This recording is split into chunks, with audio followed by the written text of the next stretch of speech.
विठ्ठल विठ्ठल विठ्ठल विठ्ठल विठ्ठल विठ्ठल विठ्ठला विठ्ठल विठ्ठल विठ्ठल विठ्ठल विठ्ठल विठ्ठल विठ्ठला. अखंड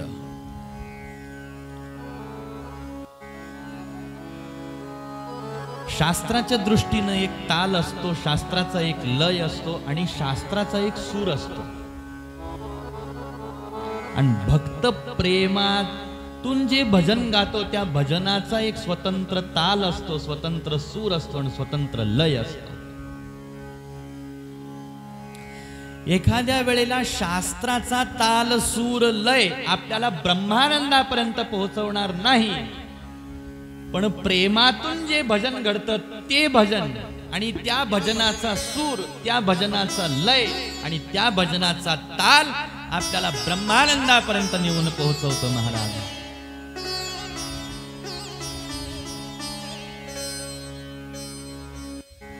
म्हणून भजन जे घडत असतं आपल्याकडून ते भजन उत्तम प्रकारातलं घडलं पाहिजे. नामदेवराय भजन करत, गोरोबा काका भजन करतात, माती आणतात, पाणी टाकतात, माती तुडवत आहेत, भजन करत आहेत. कोण आहे आजूबाजूला, काय आहे आजूबाजूला, कसा भजन करतो पाहायला माणसं येतात. भजन करतो म्हणून नमस्कार करायला रांग लागलेली आहे, वाद्य आहे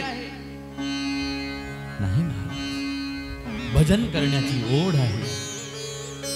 विठ्ठल नाम घेतल्याशिवाय जीवाला चैन पडत नाही. राम नाम गायन केल्याशिवाय, कृष्ण नाम गायन केल्याशिवाय जीवाला चैन पडत नाही. आणि ही अवस्था खरी भजनाची अवस्था आहे. मग सोमवार नाही, मग मंगळवार नाही, मग गुरुवारचं भजन काय, मग शनिवारचं भजन काय, मग एकादशीचं भजन काय. महाराज ते भजन तर अहोरात्र भजन आहे, अहोरात्र भजन. कसं भजन करतात नामदेवराय, कसं भजन करतात गोरोबा काका, कसं भजन करतात सावता बाबा, शेतामध्ये भाजीत भजन करतात. कसं भजन करतात जगद्गुरु तुकोबाराय.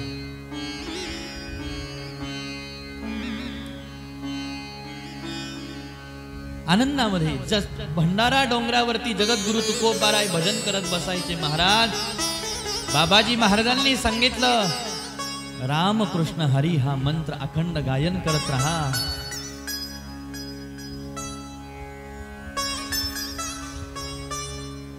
आणि अखंड महाराज डोंगरावरती विराजमान होऊन भजन.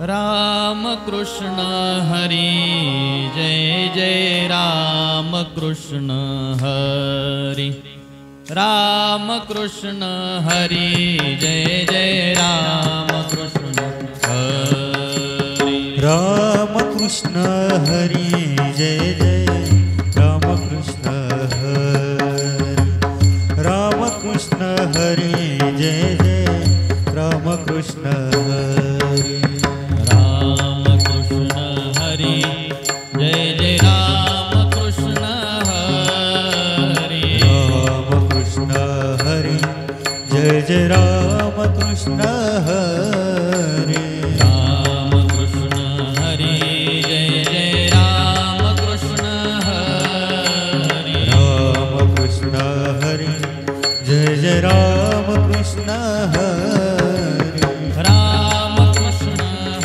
हरी जय जय राम कृष्ण हरी, राम कृष्ण हरी जय जय राम कृष्ण हरी, राम कृष्ण हरी जय जय राम कृष्ण हरी, राम कृष्ण हरी जय जय राम कृष्ण हरी, राम कृष्ण हरी जय जय राम कृष्ण हरी, राम कृष्ण हरी जय जय राम कृष्ण हरी, राम कृष्ण हरी जय जय राम कृष्ण हरी, राम कृष्ण हरी जय जय राम कृष्ण हरी, जय जय राम कृष्ण हरी जय जय राम कृष्ण हरी जय जय राम कृष्ण राम कृष्ण हरी जय जय राम कृष्ण हरी राम कृष्ण हरी जय जय राम कृष्ण हरी राम कृष्ण हरी जय जय राम कृष्ण हरी राम कृष्ण हरी जय जय राम कृष्ण हरी राम कृष्ण हरी जय जय राम कृष्ण हरी राम कृष्ण हरी जय जय राम कृष्ण हरी राम कृष्ण हरी जय जय राम कृष्ण हरी राम कृष्ण हरी जय जय राम कृष्ण हरी जय जय राम कृष्ण हरी जय जय राम कृष्ण हरी राम कृष्ण हरी जय जय राम कृष्ण हरी राम कृष्ण हरी जय जय राम कृष्ण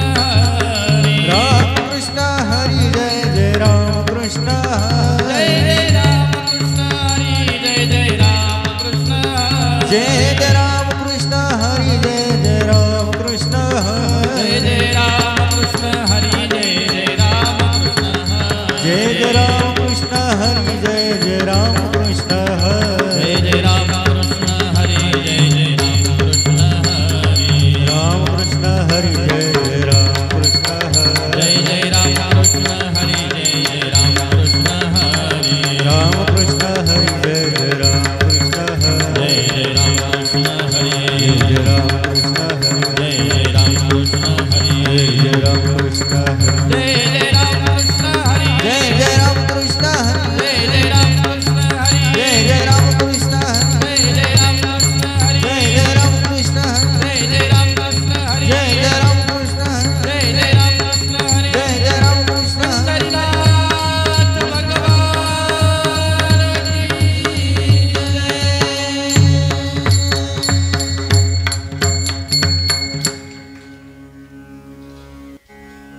अखंड या बीज मंत्राचं गायन महाराज साधू संत मंडळी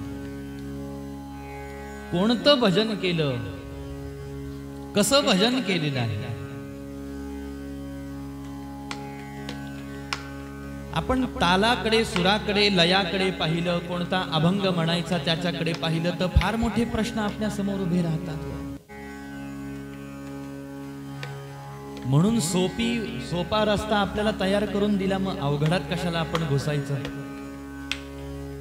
सोपा रस्ता करून दिला ज्याला भजनच करायचं महाराज तो कसंही करतो आणि ज्याला भजन करायची स्वाभाविक प्रवृत्ती नाही त्याला कारण दिसतात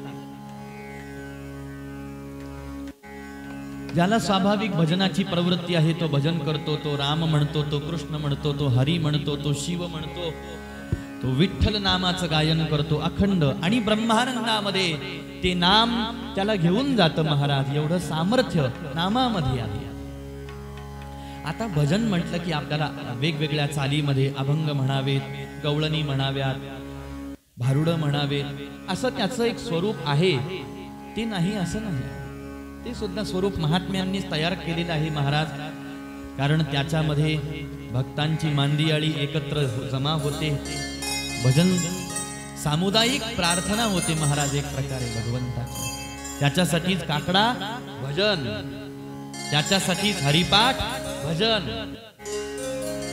2 भक्त 4 भक्त 10 भक्त एकत्र येतात ना भजन घडतं नाही कोणी आलं तसंही 4 डोके एकत्र आले ना डोक्याला डोकं लागल्याशिवाय राहतच नाही कारण काही एका प्रवृत्तीचे माणसं नसतात भजन राहतं बाजूला आणि माणसांमध्ये चढाओढ चालते तुझं भजन चांगलं का माझं भजन तुझं भजन भानगडीतच पडायचं नाही त्याच्यात अरे आपल्या अंतःकरणामध्ये भजनाचा जो प्रभाव व्हायला पाहिजे आणि ज्याच्यासाठी आपण भजनाचा मार्ग स्वीकारला भजनात येऊन आपण तेच नको ते करायला लागलो तर भजनाला अर्थ काय राहिला स्पर्धा ही काही कामाची नाही बरं का ती आपल्या अहंकाराला बळ देणारी आहे ती आपल्या मनामध्ये द्वेष ती आपल्या मनामध्ये ईर्ष्या उत्पन्न करणारी आहे गुणदोष दाखवणारी आहे हा सारख्याच प्रवृत्तीचे भक्त जर का एकत्र येऊन भजन करत असले ना तर भजनाचा आनंद द्विगुणित होतो महाराज. पण सारख्या प्रवृत्तीचे भक्त मंडळी एकत्र पाहिजे. नसता काही भक्त तमोगुणी, काही भक्त रजोगुणी आणि थोडे फार सात्विक जर का त्याच्यात असले तर मेळ जमत नाही. बाकी भजन करायला तिघही भजन करतात. तामसी सुद्धा भजन करतात, राजसी सुद्धा भजनच करतात, सात्विक सुद्धा भजनच करतात. पण सात्विकाचं भजन भजन असतं. रजतम मिश्रित सुद्धा भजनच करतात. किती किती सूक्ष्म गोष्टी आहेत महाराज याच्यामध्ये. वैष्णवांनी विचार केला पाहिजे या सगळ्या गोष्टींचा. आणि नाही काही केलं तर निदान आनंदाने आपण देवाचं नाम गावं, संकीर्तन करत राहावं. संकीर्तन करणारा, नाम संकीर्तन करणारा भक्त भगवंतांना प्रिय होतो, आवडतीचा होतो. धन्य जगी तोची एक हरी रंगिनाची, धन्य जगी तोची एक हरी रंगिनाची, धन्य जगी तोची एक हरी रंगिनाची, धन्य जगी तोची एक हरी रंगिनाची, धन्य जगी तोची एक हरी रंगिनाची, धन्य जगी तोची एक हरी रंगिनाची, धन्य जगी तोची एक हरी रंगिनाची, धन्य जगी तोची एक हरी रंगिनाची. रामकृष्ण वासुदेव, रामकृष्ण वासुदेव स्मदा स्मरेवाचे, धन्य जगी तोची एक हरी रंगिनाची, धन्य जगी तोची एक हरी रंगिनाची, धन्य जगी तोची एक हरी रंगिनाची. रामकृष्ण वासुदेव सदा स्मरिवाचे, रामकृष्ण वासुदेव सदा स्मरिवाचे, धन्य जगी तोची हरी रंगिनाची, धन्य जगी तोची हरी रंगिनाची, धन्य जगी तोची हरी रंगिनाची. जाणीव शहानीव सांडुनिया दूरी, जाणीव शहानीव सांडुनिया दूरी, जाणीव शहानीव सांडुनिया दूरी, जाणीव शहानीव सांडुनिया दूरी. आपण वर्ततसे, आपण संसारी वर्ततसे संसारी, धन्य जगी तोची एक नाची, धन्य जगी तोची एक हरी रंगिनाची, धन्य जगी तोची एक हरी रंगिनाची. आपण वर्तत तसे, आपण वस्ती करवर्त तसे संसारी, आपण वस्ती करवर्त तसे संसारी, धन्य जगी तोची हरी रंगिनाची, धन्य जगी तोची हरी रंगिनाची, धन्य जगी तोची हरी रंगिनाची. असं भजन असतं महाराज. म्हणून प्रश्न होता की भक्तिभाव ज्याच्या अंतःकरणामध्ये प्रगट होतो त्याच्याकडे हे चरण, हरिचरण, प्रभुचरण त्याला प्राप्त होतात. हे भजन भजनाची स्वाभाविक प्रवृत्ती आपल्या अंतःकरणामध्ये प्रकट झाली पाहिजे. स्वाभाविक भक्तभाव किंवा भक्तिभाव आपल्या अंतःकरणामध्ये प्रकट झाला पाहिजे. हा भक्तिभाव प्रकट झाल्याचं लक्षण काय आहे? अजून त्याच्या पुढचा प्रश्न काल आपल्या समोर आला होता, त्यावेळेला उत्तर पाहिलं आपण की अंतःकरणामधले जे विकार आहेत हे विकार नाहीसे होऊन अंतःकरण भगवत भजनामध्ये तल्लीन झालं पाहिजे, तद्रूप झालं पाहिजे, एकाग्र झालं पाहिजे, तर भजनाचा आनंद प्रगट होत असतो. विकार जर का तसेच असतील तर वक्त्याला कथेचा आनंद नाही, श्रोत्याला कथेचा आनंद नाही, तर नामगायनाचा आनंद नाही. जो आनंद होतो तो आनंद फक्त त्या वरच्या कृतीचा असतो. कारण जीवाचा स्वभाव आहे, त्याला काहीतरी बदलू लागतं, त्याला काहीतरी बदल पाहिजे जीवनामध्ये. ती शहर सोडायचं, ती जागा सोडायची, इथं यायचं म्हणजे काहीतरी वेगळं वाटतं.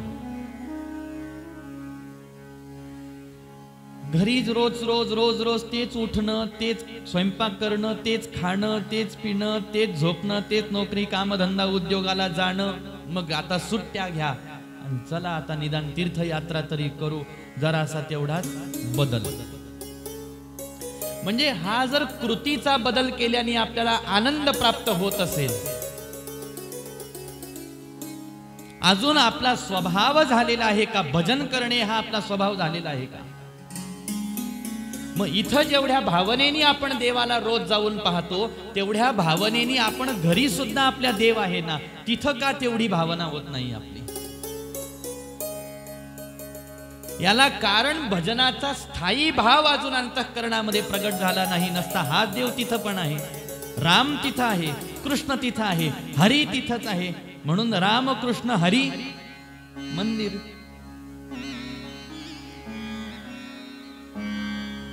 मग त्या रामाला पाहण्यात आणि या रामाला पाहण्यात काय अंतर? त्या कृष्णाला पाहण्यात आणि वृंदावनातल्या बाकी बिहारीला पाहण्यात काय अंतर? त्या हरीला आणि त्या पंढरपुरातल्या हरीला पाहण्यात काय अंतर?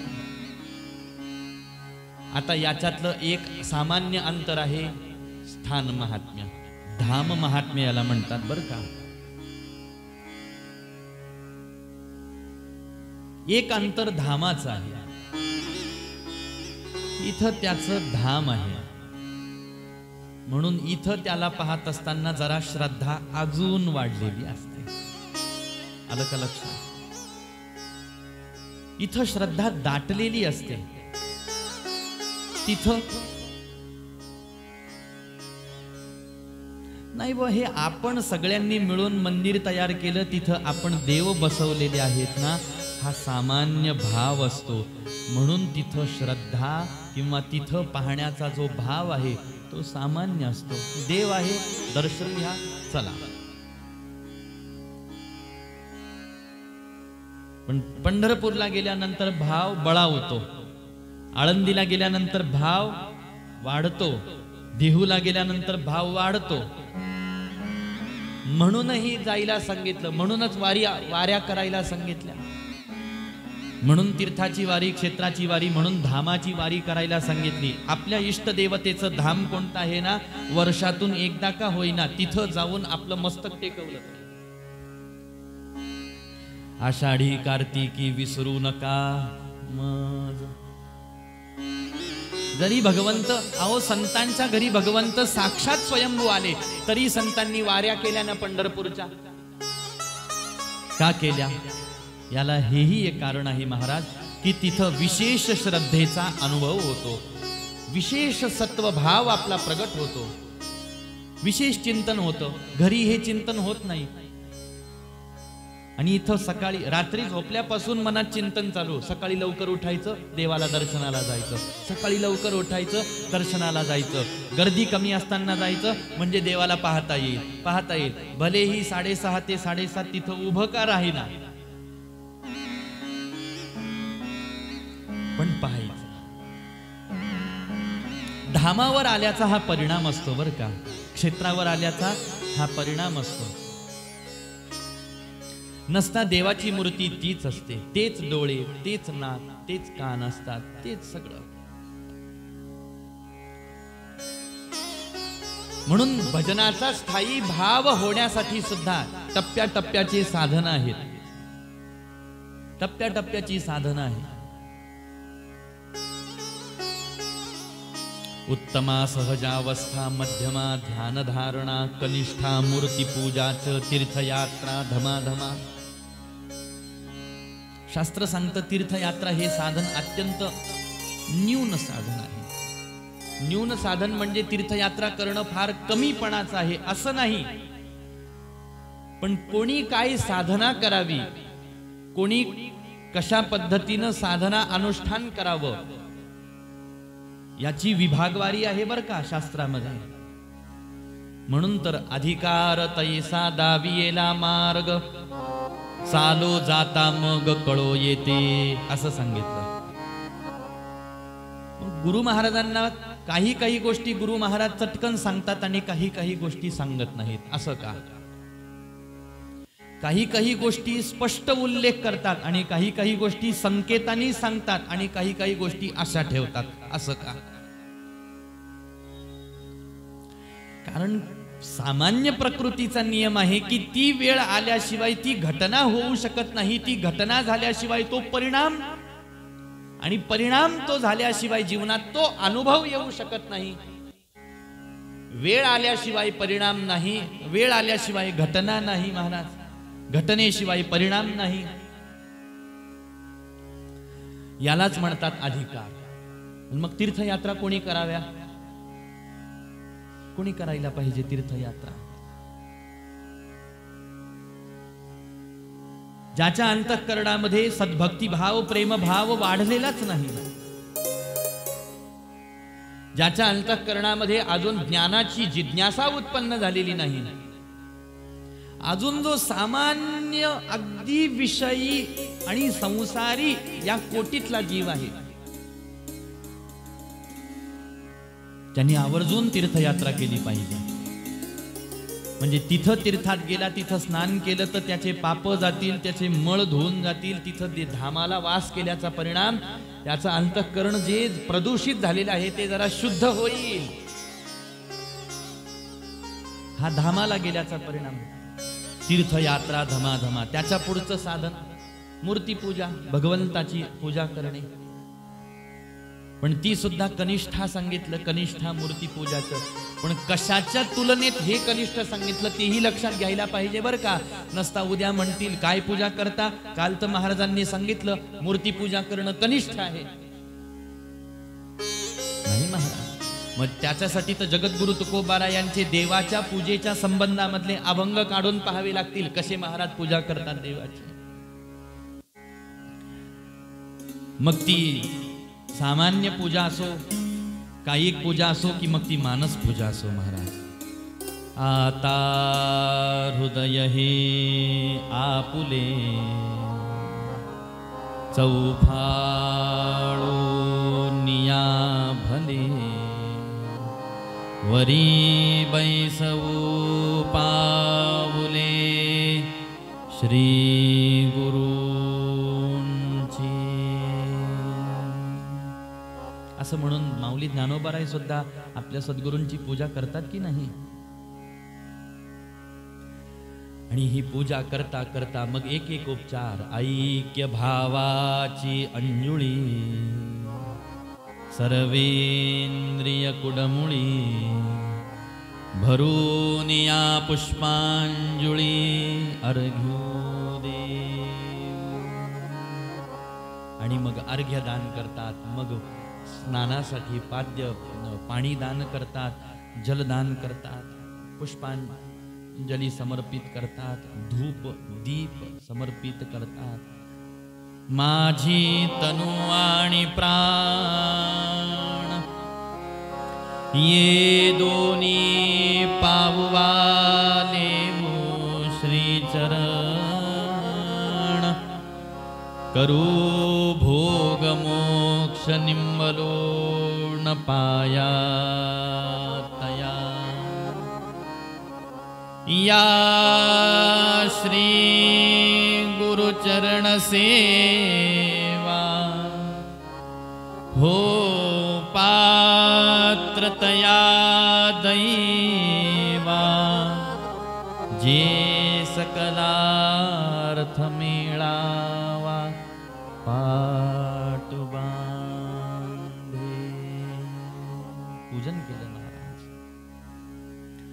लागली समाधी झालो दंग समाधीत ध्यान लागले मी आलो एक मंदिरात दत्त मंदिरात स्थापिली मनाने मूर्ती याच मंदिरात ठेवियले नाम प्रेमे गुरुदेव दत्त गुरुदेव दत्त.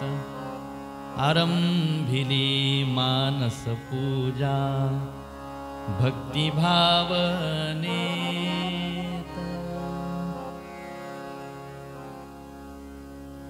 एक एक एक एक एक एक एक एक मग स्थूल उपचार सूक्ष्म उपचार मानस पूजा पूजा केली महाराज साऱ्यांनी. पण कशाच्या दृष्टीनं आपण कनिष्ठ समजतो आहोत ते समजून घ्यायला पाहिजे. मध्यमा ध्यान धारणा आणि उत्तमा सहजावस्था. ही उत्तमा सहजावस्था काय आहे? ही उत्तमा सहजावस्था अशी आहे की तुम्ही कुठेही बसा कसेही राहा. आता तुम्हाला तो विशिष्ट श्रद्धा भाव उत्पन्न धामावर गेले किंवा गेलो तरच तो श्रद्धा भाव उत्पन्न होईल अशी आता अवस्था राहिली नाही. आता तुम्ही कुठेही बसा तितकीच श्रद्धा. राम म्हटलं की लगेच पाहण्याची ओढ. मग तुम्ही अयोध्येत नसला तरी रामरूप पाहण्याची ओढ. तुम्ही पंढरपुरात नसला तरी विठ्ठलाला पाहण्याची ओढ. आपण आळंदीमध्ये नसलो तरी माऊलीला पाहण्याची ओढ. स्थायी भाव आता तयार झाला आणि हीच हिलाच म्हणतात सहजावस्था. आणि ही उत्तम आहे. आणि ही भेटत नाही तोपर्यंत काय करायचं? तोपर्यंत देवाची पूजा करायची, यात्रा करायच्या, तीर्थामध्ये स्नान करायचं, ध्यान करायचं, धारणा, हे सगळे साधनं तोपर्यंत करत राहायचे. आणि एक दिवस आपल्या जीवनामध्ये असा आला पाहिजे की आपण आपल्या घरामध्ये जरी बसलेलो असलो आणि नुसतं भगवंताचं नाम संकीर्तन सुरू केलं तरी सुद्धा ब्रह्मानंदामध्ये निमग्न झालो पाहिजे. महाराज याला म्हणतात अशी ही सहजावस्था. ही सहजावस्था. पण ही सहजावस्था, ही सहज भजन, ही सहज भजनाची प्रवृत्ती निर्माण होणं दिसती तेवढी सोपी गोष्ट नाही. त्याच्यासाठी अधिकारी संत महापुरुषाचा अनुग्रह तुम्हाला मला असणं नितांत आवश्यक आहे. वाल्या राम म्हण. पण राम म्हणता आलं नाही. मरा मरा मरा मरा मुखातून येत होतं. म्हटले ते म्हणत राहा. मरा म्हटलं तरी सुद्धा केवळ साधूकडून तो अनुग्रह घेतल्याचा परिणाम की रामनामाने अंतःकरणामध्ये ब्रह्मानंद दाटून आला. महाराज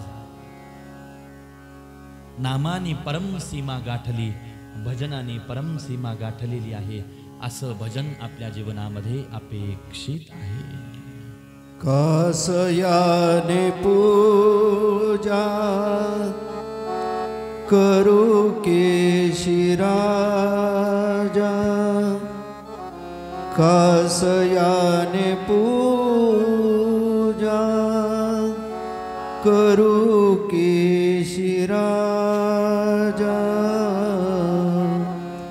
हाची संदेह माझा फेडियाता. हाची संदेह माझा फेडियाता. कासयाने पूजा करू केशिराजा. कासयाने पूजा करू केशिराजा. हाची संदेह माझा फेडी आता हाची संदेह माझा फेडी आता हाची संदेह माझा फेडी आता उदके न्हाणू तरी स्वरूप ते तुझे उदके न्हाणू तरी स्वरूप ते तुझे तिथे काय माझे वेच देवा तिथे काय माझे वेच देवा तिथे काय माझे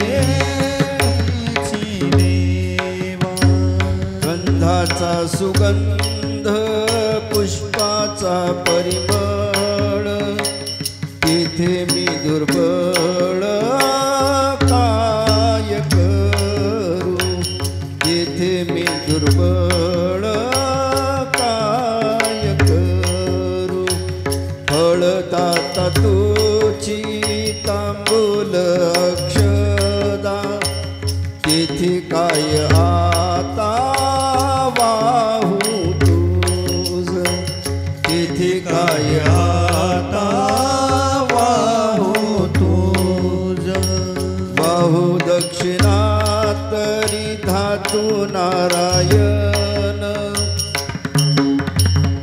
ब्रह्मतेची अन्न तुझे काही ब्रह्मतेची अन्न तुझे काही दाता तू ओंकार टाळी नादेश्वर नाचावया थार नाही कोठे नाचावया थार नाही कोठे नाचावया थार नाही कोठे तुका म्हणे माझं अवघे तुझे नाम तुका म्हणे माझं अवघे तुझे नाम धूप दीप राम कृष्ण हरी धूप दीप राम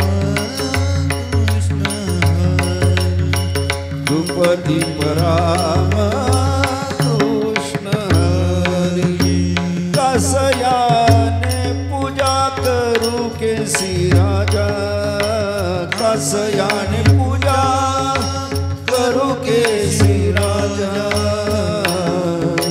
हाची संदेह माझा पेटला हाची संदेह माझा पेटला हाची संदेह माझा पेटला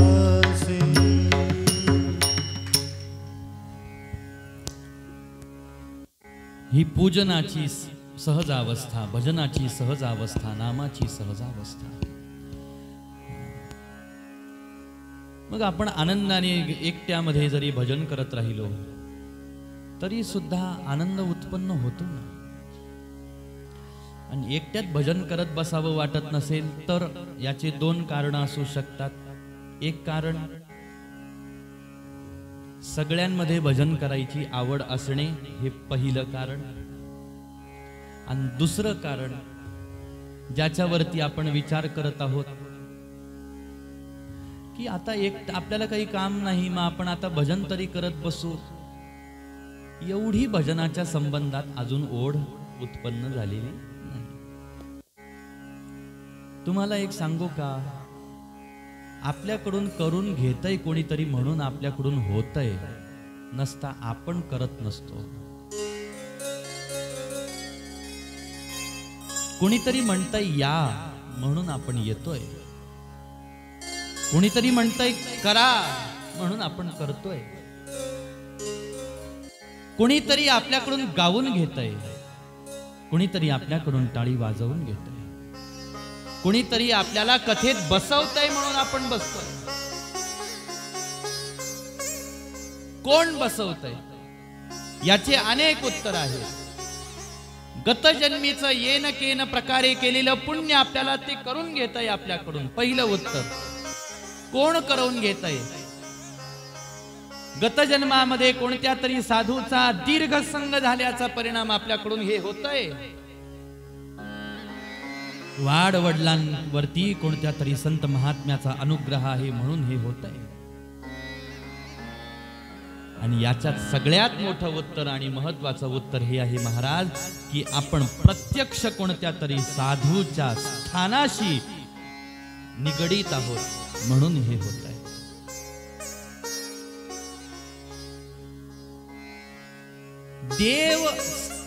देव सगळ्यांपासून अत्यंत भिन्न आहे. काही घेणं देणं नाही देवाला. तुम्ही भजन केलं तर तुमचं भलं, नाही केलं तर मी तर स्वर्गही तयार केला, मी नरकही तयार केला, मी वैकुंठही तयार केला. माझं काय? मला तर सगळे खेळ पाहायचे आहेत. मला खेळ पाहिजे महाराज. तुम्ही स्वर्गातले खेळ दाखवा का तुम्ही नरकातले खेळ दाखवा. तुम्ही स्वर्गातल्या देव होऊन इंद्राच्या आसनावर बसा का पाप कर्म करून उकळत्या तेलाच्या कढईत भाजत राहा. मला काय घेणं देणं त्याचं. मी जगन्नियंत आहे. मया अध्यक्षेण प्रकृती सूयते सचराचरम. माझ्या आनंदासाठी, स्वात्म सुखासाठी मी हे जगत निर्माण केलेलं आहे. माझं काम आहे.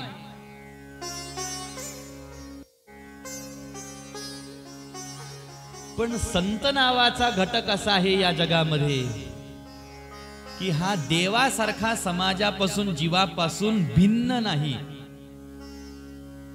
आपल्यात आहे. आणि ते आपल्या माग माग करत राहतात. ते आपल्या पुढं पुढं पुढं पुढं करत राहतात. आपण यात्रेला जाऊ, ही प्रवृत्ती कोण देत आहे महाराज? आपल्याला होते का प्रवृत्ती? आपल्या कोणीतरी संगात आहे, आपल्या कोणीतरी सहवासात आहे. प्रत्यक्ष सद्गुरूंच्या सहवासात नसलेले सुद्धा सत्संग, भजन, कथा, कीर्तनामध्ये सहभागी होतात. कारण कोणत्या तरी संत महापुरुषाच्या संगतीमध्ये असलेल्या भक्ताशी आपला संग असतो. व आमचं तर काही मंदिरामध्ये जाणं होत नाही, पण तुम्ही जाता. तुमच्याकडून आम्हाला मंदिरातली खबर माहिती होते, कळते, मिळते, सगळं होतं. तुम्ही करता, तुमच्या योगाने आम्हाला घडतं. म्हणजे संगाने संग, संगाने संग, संगाने संग, संगाने संग. एक दिवा दुसऱ्या दिव्याला, दुसरा दिवा तिसऱ्या दिव्याला. असे दिवे लागत आहेत महाराज, असे दिवे पेटत आहेत. पण मुद्द्याची गोष्ट अशी आहे की आपण करत नाही आणि आपण केलंच नसतं. आपल्याकडून कोणीतरी करून घेतंय म्हणून आपल्याकडून होत. मग आपल्याला जेव्हा कळतं आता मला काहीच काम नाही, मग आपण भजन का करत नाही? सांगा ना, का करत नाही? आपण दुसरं पुष्कळ काहीतरी करू पण भजन करत नाही. आता हा तर्क कोणी लावायचा नाही की ज्याची त्याची भजन करण्याची पद्धत वेगवेगळी असते. हा तर्क लावू नका महाराज. हे तर्क भक्तीमध्ये काही कामाचे नसतात. सामान्य दृष्टीने जर का भक्तिशास्त्राचं श्रवण चाललेलं आहे तर त्या त्या पायरीवर ती कृती दिसलीच पाहिजे, घडलीच पाहिजे. त्या त्या पायरीवर ती अवस्था उत्पन्न झालीच पाहिजे. त्या त्या पायरीवर तो भाव उत्पन्न झालाच पाहिजे. कुणी म्हणेल आमच्या अंतःकरणात भजन चालतं, कुणी सांगितलं? ही अंतःकरणात तुमचं भजन चाललेलं आहे, ही अवस्था तुम्हाला प्राप्त झालेली आहे, हे कुणी सांगितलं? सद्गुरूंनी सांगितलं का बाळा आता तुला बसून स्थूल रूपाने नामचिंतन करायची आता गरज नाही बरं का. आता तू काही नाही केलं, नुसता तू झोपून राहिला तरी तुझ्याकडून भजन होईल, हे सद्गुरूंनी सांगितलं का? तू तुझा संसार कर्म करत राहा बाबा आणि मी तुझा उद्धार करेल ना, असं म्हणतात का सद्गुरू? आपण संसार कर्म आपल्या जागेवर करत राहतो. आपण उठतो, बसतो, खातो, पितो, झोपतो, सगळं करतो. उद्धाराचा प्रश्न आला का आपण म्हणतो गुरु महाराज आहेत ना, करतील ना उद्धार. रिकामे आहेत का ते? उद्धार करायला रिकामे आहेत ते? नाही. करणाऱ्याचं कर्ण ज्या वेळेला त्यांना दिसतं ना, त्यावेळेला ते त्याचं कर्णही मोडून टाकतात आणि त्याच्या पाठीमागची चिंताही मोडून टाकतात. पण जोपर्यंत ते कर्ण मोडत नाही तोपर्यंत ते करायला लावतात, आणि जोपर्यंत ते करायला लावतात तोपर्यंत ते सांगतात त्याच्यापेक्षा काकणभर शिल्लक आपण करावं. म्हणजे कधीतरी आपलं कर्णही बंद होतं, आपलं सवर्णही बंद होतं, आणि त्याच्या पाठीमागची आपली चिंताही मिटून जाते.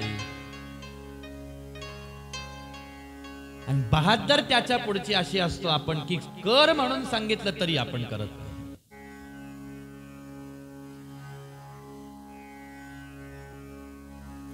परंतु एक गोष्ट तर मुद्द्याची आहे की कोणीतरी करून घेतं म्हणून आपल्याकडून होत आहे. होत राहो. आणि हे होत राहावं याच्यासाठी गुरुचा संग, सद्गुरूंचा संग, संताचा संग, ग्रंथाचा संग, कथेचा संग आपल्याला प्राप्त होत राहावा. आणि एक दिवस असा यावा की ज्या वेळेला आपल्याला कळावं, अरे घरातले तर आता माझ्या पाठीमागं काहीच कामं नाही, मग आता मी काय करू? मी आता एक काम करतो, भजन करत बसतो. आणि मग आपण भजनाला बसावं, आणि मग विठ्ठल विठ्ठल जसं मगाशी गायन केलं, जसं रामकृष्ण हरी मगाशी गायन केलं, ते गायन सुरू व्हावं. आणि काय व्हावं? आणि मग उत्पन्न व्हावा भजनानंद, मग उत्पन्न व्हावा ब्रह्मानंद. आणि मग आपले गुरु महाराज जिथं कुठं बसलेले असतील ना, आणि आपण आपल्या घरी भजन करत असू ना, तर आपले गुरु महाराज आपल्या मुखातून बाहेर पडणाऱ्या नामाच्या प्रत्येक अक्षरात आपले सद्गुरू आपल्या सहवासात आणि आपला देव आपल्या सहवासात असतो. सामान्य अवस्था नाही. नुसतं नामसंकीर्तन करणे ही सामान्य अवस्था नाही. वैराग्याचे मूर्तिमंत पुतळे जगद्गुरु तुकोबाराय रामकृष्ण हरी मंत्र म्हणून मी या अवस्थेला प्राप्त झालो याची ग्वाही देतात.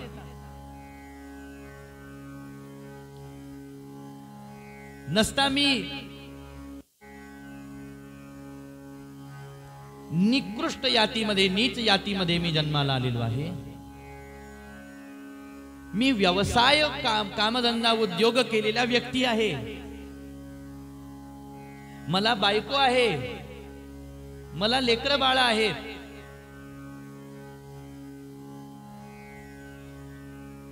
परंतु तरी सुद्धा मी या नामानंदामध्ये, या भजनानंदामध्ये एकाग्र होऊन गेलो. कसा झालो, काय झालो ते आता सगळं त्या भगवंताला माहीत.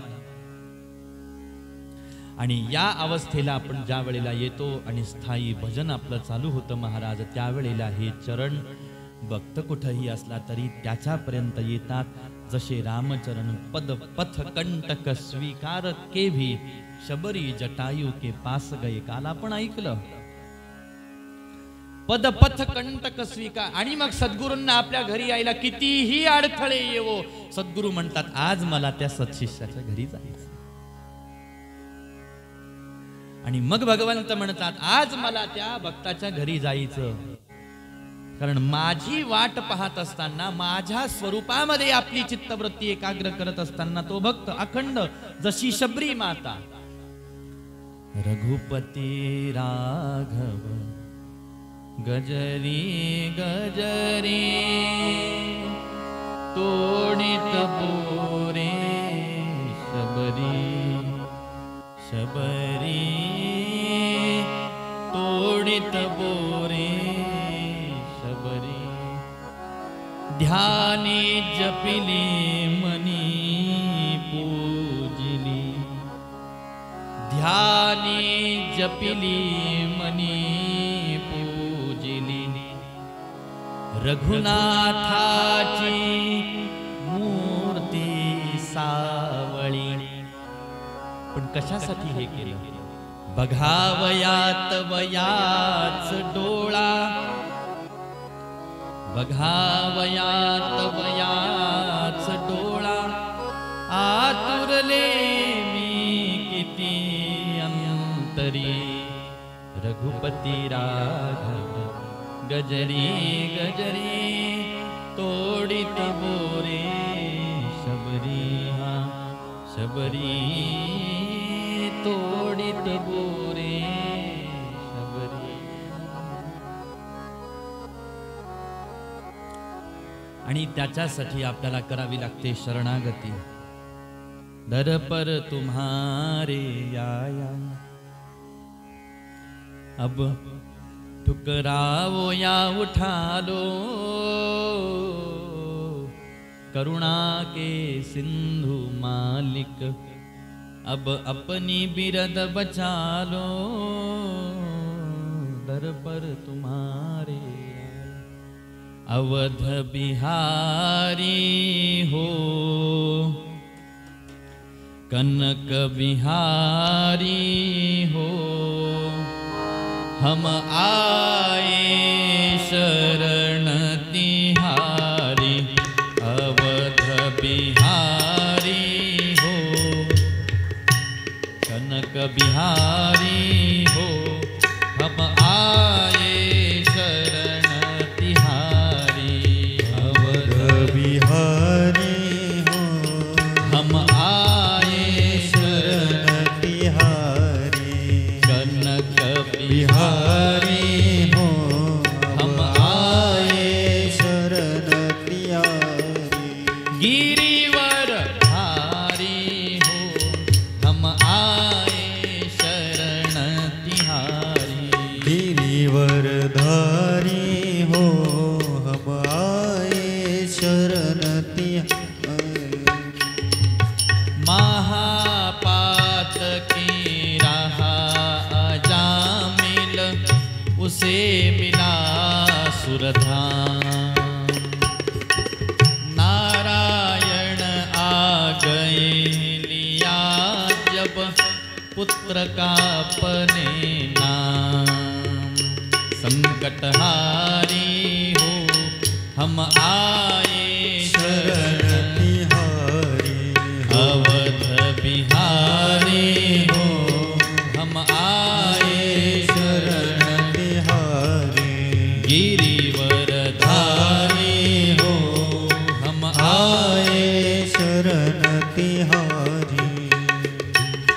जब जल में गजराज ग्राह में युद्ध हुआ घनघोर.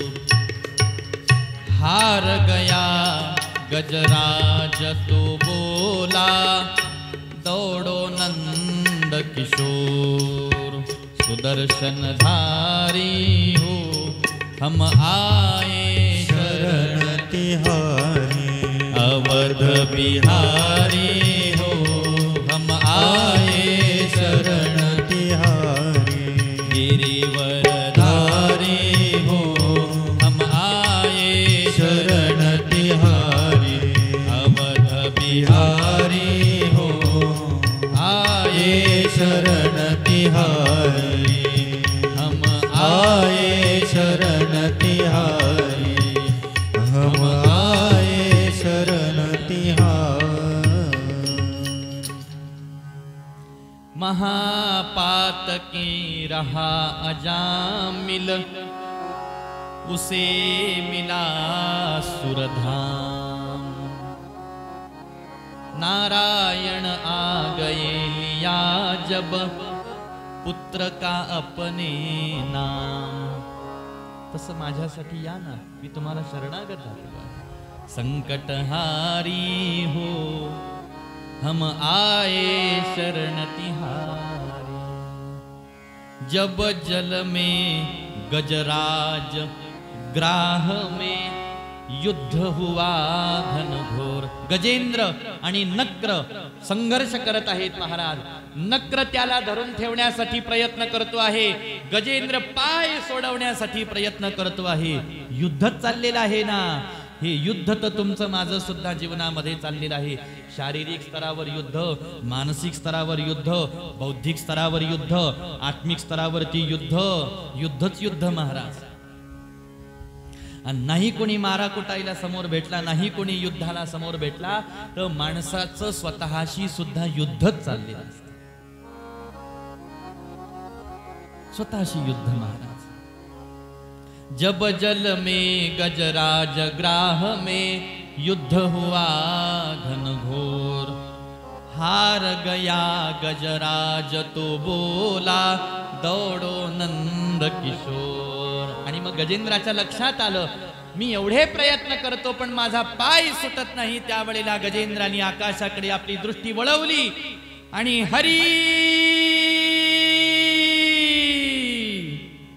म्हणून भगवंताला ज्या वेळेला आवाज दिला, त्यावेळेला लक्षात आलं की आकाशामध्ये पितांबर कैसा गगनी झळकला, गगनी झळकला. गरुडावर बैसोनी माझा कैवारी आला, गरुडावर बैसोनी माझा कैवारी आला. पिवळा पितांबर कैसा गगनी झळकला, पिवळा पितांबर कैसा गगनी झळकला. गरुडावर बैसोनी, गरुडावर बैसोनी माझा कैवारी आला, गरुडावर बैसोनी, गरुडावर बैसोनी माझा कैवारी आला. हार गया गजराज तो बोला, दौडो नंद किशोर. आले महाराज भगवंत सुदर्शन चक्र सोडलं, गजेंद्राला मुक्त केलं. तशी आपल्यासाठी येतात देवा. संकट, भक्ताचं संकट दूर करण्यासाठी तर सुदर्शन चक्र आहे ना, तर गदा आहे. म्हणून तर धनुष्य बाण भगवंतानी हातामध्ये धारण केलेले आहे. भगवंत सगळं सोडतील पण आपली प्रतिज्ञा सोडत नाही. काय प्रतिज्ञा आहे? शरणागत आलेल्या भक्ताचा सांभाळ करणे ही प्रतिज्ञा आहे. आणि भगवंताची प्रतिज्ञा किती खडतर आहे याचं जर का उदाहरण पाहायचं असेल तर रामायणामध्ये एक प्रसंग घडला. भगवंत पंचवटीमध्ये राहिला आहे. आनंदाने आईसाहेबांसोबत भगवंत रोज वनविहार करायचे, कुटियेमध्ये बसून राहायचे. कधी कुटियेच्या आत बसलेले आहेत, कधी कुटियेच्या बाहेर लक्ष्मणजी महाराजांनी सुंदर चौथरा तयार केलेला आहे त्यावरती बसलेले आहेत. वनराईची शोभा पाहत आहेत. सीताई साहेबांना वेगवेगळे पक्षी दाखवत आहेत, वेगवेगळे झाडं दाखवत आहेत, झाडाला आलेले वेगवेगळ्या रंगाची फुलं दाखवत आहेत, फुलांवर गुंजारव करणारे फुलपाखरं दाखवत आहेत. रामराय जे जे जे जे आनंदाने दाखवतील सीता माता ते ते आनंदाने पाहत. कधी अचानक सुंदर अशा प्रकारचा मोर एखाद्या झाडावरती येऊन बसायचा. प्रभू रामचंद्र म्हणायचे, सीते तिकडं पहा, मोर आलेला आहे. आईसाहेब कुतूहलाने पाहायच्या आणि आईसाहेबांचं ते कुतूहलाने पाहून रामप्रभू प्रसन्न व्हायचे. रामप्रभूला त्या दृश्याचा आनंद नाही, ते दृश्य पाहून सीताई साहेबांना होणाऱ्या आनंदाचा आनंद रामप्रभूला आहे. इथं वनामध्ये माझ्या सीतेला मी दुसरं काही देऊ शकत नाही. माझ्या सीतेला मी काही देऊ शकतो तर हा आनंद आहे. तसं तर माझ्या सीतेसाठी माझा सहवासच खरा आनंद आहे. माझ्याशिवाय जर सीतेला दुसरा कोणता आनंद असता तर मी तर तिला म्हटलो होतो, मी 14 वर्ष वनामध्ये जाऊन येतो, तू इथं थांब, कौसल्या आईची सेवा कर, कैकेयी आईची सेवा कर, सुमित्रा आईची सेवा कर. तिनं माझं ऐकलं नाही. रडायला लागले आई साहेब. डोळ्यातून अलगद अश्रू वाहिला लागले आई साहेबांच्या.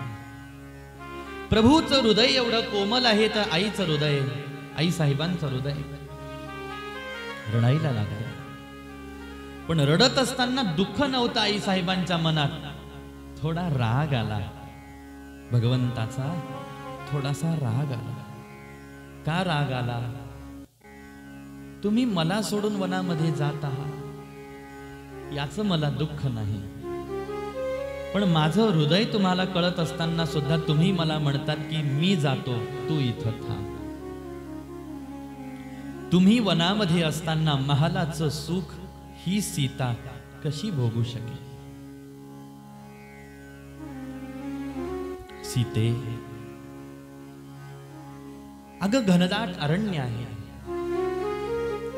हिंस्त्र श्वापद आहेत, काटेरी झुडपांनी भरलेला रस्ता आहे, नाना प्रकारचे खडे आहेत. तू जनक राजांची राजकन्या आहेस. लहानपणापासून जनक राजांनी तुला प्राणापेक्षाही अत्यंत जपलेलं आहे. आजपर्यंत कधी तुझं पाऊल जमिनीवरती पडलेलं नाही.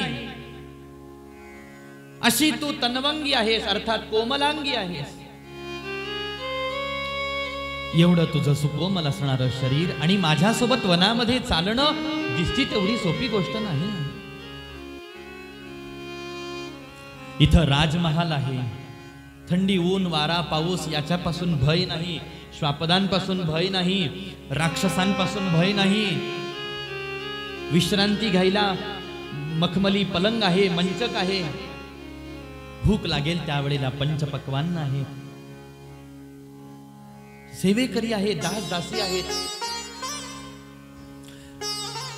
तू राजमहालामध्ये थांब. त्यावेळेला आईसाहेब म्हणतात, प्रभू तुम्ही मला सोडून वनामध्ये जाण्याची भाषा करत आहात याचं दुःख मला होत नाही, पण तुम्हाला सोडून मी इथं सुखी राहू शकेन हे तुम्ही गृहीत धरलेलं आहे, त्याच्यामुळे मला दुःख होत. एक सांगते, तुम्ही जर राजमहालामध्ये नसताल तर हा राजमहाल माझ्यासाठी राजमहाल नाही. तुमच्या अनुपस्थितीमध्ये मी या मखमली मंचकावरती पहुडले तरी मला काटे टोचतील, आणि तुमच्या सहवासात मी अरण्यामध्ये गवताच्या शय्येवर जरी झोपले तरी मला त्याच्या वेदना होणार नाहीत. प्रभू मला तुमच्या सोबत घेऊन चला, मला तुमच्या सोबत घेऊन चला. हट्ट केला महाराज आणि आई साहेबांना घेऊन भगवंत वनामध्ये आले तर खरे, पण आता आई साहेबांच्या मनाचं रंजन कसं होईल? मी तिच्या सहवासात आहे ही गोष्ट खरी आहे, पण तरी सुद्धा भगवंताचा फार प्रेमळ स्वभाव आहे, फार प्रेमळ स्वभाव. आणि आई साहेबांचं मनोरंजन करण्यासाठी प्रभू काय करत आहे? रोज आई साहेबांना हाताला धरून वनामध्ये विहार करण्यासाठी जात आहेत. झुळझुळ झुळझुळ झुळझुळ वाहणाऱ्या नदीचं पात्र दाखवत आहेत. तमसा नदीवरती आले की आपण एखादी आई, एखादे वडील जशी छोट्याशा लेकराला सांगतात ना, बाळा ते पहा नदी, ते पहा तो प्राणी पहा, अरे ते पक्षी पहा, अरे ते झाड पहा, तसं प्रभू रामराय सीताई साहेबांना लहान लेकरासारखं सांगतात. ज्या वेळेला अयोध्या सोडून शरयूच्या तटावर आले, सीते ही पहा शरयू. शरयू सोडून तमसा नदीच्या तटावर आले, सीते ही पहा किती सुंदर झुळझुळ झुळझुळ तमसा नदीचं हे तीर आहे. तिथून परमात्मा चित्रकूट पर्वतावरती आले, तिथंही मनोरंजन केलं. तिथून परमात्मा पंचवटीमध्ये आले आणि झुळझुळ झुळझुळ झुळझुळ वाहणारं गोदामाईचं तीर प्रभू रामराय आई साहेबांना दाखवतात. सीते इथं मी लक्ष्मणाला सांगतो आणि तुझ्या स्नानाची व्यवस्था करून ठेवतो बरं का. रोज इथं तू स्नान करत जा. मी आणि लक्ष्मण इथं आजूबाजूला आहोत, तुला कुणाचं भय बाळगण्याची आवश्यकता नाही. आणि खरोखर आई साहेब भगवंताच्या सहवासात निश्चिंत राहिले. 14 वर्ष वनवासामध्ये राहून सुद्धा जो त्रास आई साहेबांना जाणवला नाही, तो त्रास 14 वर्षाचे शेवटचे 6 महिने आई साहेबांना तो त्रास तीव्र जाणवला. आणि आई साहेबांचा तो त्रास पाहिला हनुमंतरायांनी, दुसरं कोणी नाही. कारण लंका आहे महाराजाची. लंकेमध्ये भक्ताच्या हृदयाला होणारं दुःख कोणी जाणू शकत नाही. जिथं भक्ताचं हृदय कोणी जाणू शकत नाही ते स्थान लंका आहे, ते स्थान लंका आहे. पण कोणी घाबरण्याचं कारण नाही, कारण कधीतरी राम निज रामसेवक हनुमंत अशा त्या अशोक वाटिकेमध्ये सीताई साहेबांच्या मनाचं रंजन करण्यासाठी येत असतात. बस त्या हनुमंतांची वाट पाहायची असते. 14 वर्ष जेवढं दुःख, 13 वर्ष 6 महिने जेवढं दुःख झालं नाही तेवढं दुःख शेवटच्या 6 महिन्यामध्ये आई साहेबांनी भोगलं. लंका आहे, अशोक वाटिका आहे, आजूबाजूला भयंकर अशा प्रकारच्या राक्षसिणी आहेत. मनाला सुख होत नाही. रावण सुखाला कमी करत नाही. महाराज, तू मला सांग सीते, तुला जे पाहिजे ते मी तुला देईन, मला फक्त माझा राम पाहिजे, मला दुसरं कोणी नको, मला फक्त माझे प्रभू पाहिजे.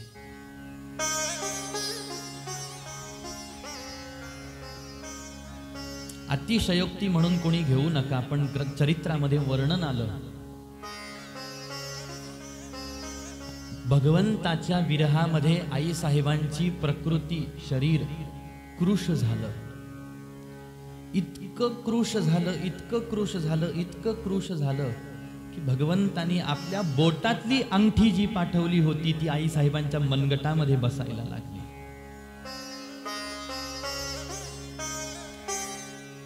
आता विचार करा की भगवंताच्या विरहामध्ये आई साहेबांनी कसा काळ आपला सहन केला असेल.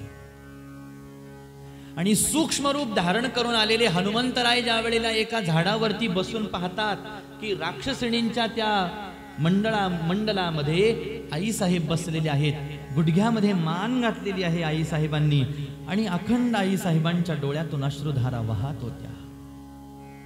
राम राम राम या मंत्राचं गायन आई साहेबांचं चाललेलं आहे. हे पाहिलं आणि धीरोदात्त असलेलं हनुमंतरायांचं व्यक्तिमत्व, अणुपासून ब्रह्मांडा एवढा होत जात असे असं महाकाय सामर्थ्य असणारं हनुमंतरायांचं हृदय आतल्या आत मोठ्याने रडायला लागलं. हनुमंतराय व्याकुळ झाले. आतापर्यंत मी राम भक्त पाहिले, पण प्रभूंच्या विरहामध्ये अशा एवढी तीव्र विरहावस्था मी पहिल्या भक्ताला पाहतो आहे. आणि का होऊ नये महाराज, भगवंताची साक्षात अर्धांगिनी आहे, जगदंबेची ही अवस्था. ज्या वेळेला हनुमंतराय आई साहेबांच्या समोर आले ना, हनुमंतरायांनी आई साहेबांचं मनोरंजन करण्यासाठी काय करावं म्हणून लीला करायला सुरुवात केल्या. आता हे वानर आपण पाहतो ना, कसे या झाडावरून त्या झाडावर उड्या मारतात, लीला करतात. नुसतं बसून वानरांच्या लीला आपण पाहिल्या ना, ते कशी एकमेकांच्या जवळ येतात, कशी दूर लोटतात, कसे उड्या मारतात, कसे चालतात, कसे बसतात. तर नुसते लीला पाहत बसलो तरी आपला वेळ कसा जाईल आपल्याला कळणार नाही, अशा वानरांच्या लीला. आणि वानरराज हनुमंत महाराज लीला करायला लागले. आई साहेबांचं दुःख विसर पडावा आई साहेबांना सगळ्या गोष्टीचा. प्रभू माझ्याजवळ नाहीत म्हणून लीला करायला लागले, नाटक करायला लागले. सीताई साहेबांनी सांगितलं, हनुमंता, माझ्या मनाचं रंजनच करायचं असेल ना तर या चेष्टा करणं बंद कर. हनुमंतराय शांत उभे राहिले. आई साहेब, मग मी काय करू? मला राम कथा ऐकव, मला रामचरित्र ऐकायची इच्छा आहे. आणि त्यावेळेला स्वतः हनुमंतराय सीताई साहेबांसमोर राम कथा गायन करायला लागले, ज्याला हनुमन नाटकम असं म्हणतात. हे हनुमन नाटक नावाचा जो ग्रंथ आहे, अशी मान्यता आहे की अशोक वाटिकेमध्ये हनुमंतरायांनी जे रामचरित्र सीताई साहेबांसमोर गायन केलं ते हे रामचरित्र आहे. किती सुंदर कथा गायन केली प्रभू रामचरित्र हनुमंतरायांनी. आणि त्या मारुतीरायाच्या लीला पाहून आई साहेबांना जे विरह अग्नी जो शांत झाला नाही, राम कथा ऐकता ऐकता ऐकता ऐकता हे सगळे प्रसंग ऐकता ऐकता सीताई साहेबांचं हृदय आनंदाने भरून गेलं, आनंदाने भरून गेलं. हनुमंता, आज तू मला सगळ्यात जास्त सुखी केलेला आहेस बाळा. तुझी आई आज तुला विचारते आहे, सांग तुला काय बक्षीस पाहिजे, काय बक्षीस पाहिजे. हनुमंतराय म्हणतात, आई साहेब तुम्ही मला आज्ञा करा, मी या क्षणाला माझ्या खांद्यावरती तुम्हाला घेऊन प्रभू रामरायाच्या चरणासमोर नेऊन बसवे. तुम्ही मला आज्ञा करा, मी तुम्हाला या क्षणाला घेऊन जायला तयार आहे. सीताई साहेब म्हणतात, बेटा मला तुझा भाव लक्षात आलेला आहे, पण प्रभू रामचंद्रांच्या अनुपस्थितीमध्ये मी परपुरुषाला स्पर्श करू शकत नाही, माझा धर्म आहे. जरी तू माझा पुत्र आहेस तरी सुद्धा मी तुला स्पर्श करू शकत नाही. रावणाने माझ्या शरीराला स्पर्श केला त्यावेळेला मी असहाय्य अवस्थेमध्ये होते, पण आता मी जाणीवेमध्ये आहे. जरी प्रभूचा विरह मला होतो आहे तरी सुद्धा मी तुझ्या सोबत प्रभूच्या जवळ आलेलं प्रभूला आवडेल का अशी मला शंका आहे. तू मला प्रभू रामचंद्रांकडे नेण्यासाठी किती व्याकुळ आहेस हे मला ठाऊक आहे, पण ही माझी तुझ्याही अंतःकरणातली व्याकुळता आणि माझ्याही अंतःकरणातली व्याकुळता दूर करायची असेल तर हे हनुमंता भेटवा भेटवा माझा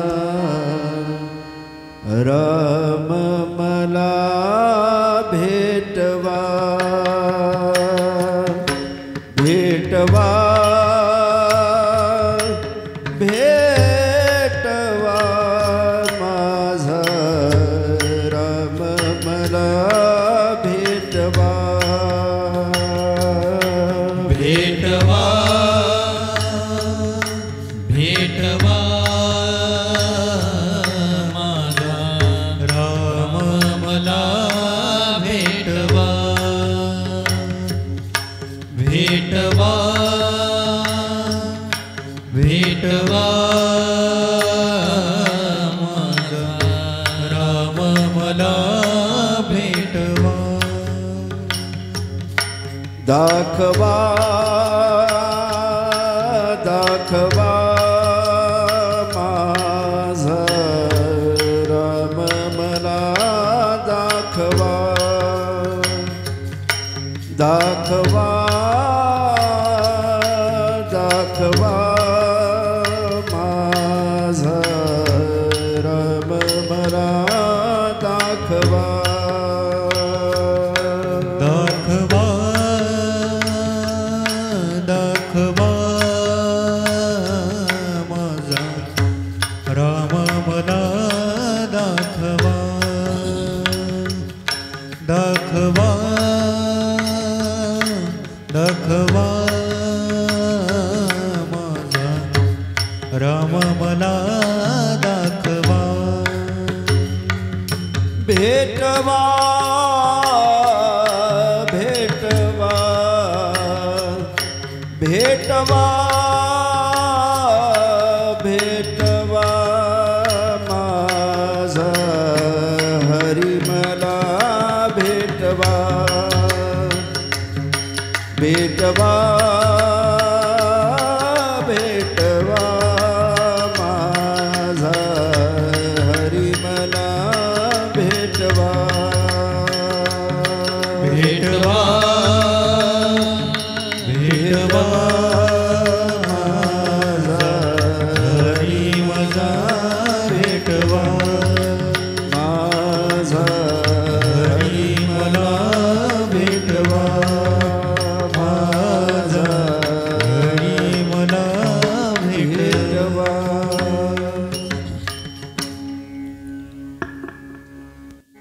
तुला जर माझी व्याकुळता दूर करायची असेल तर रामप्रभूला माझ्याकडे लवकरात लवकर घेऊन ये.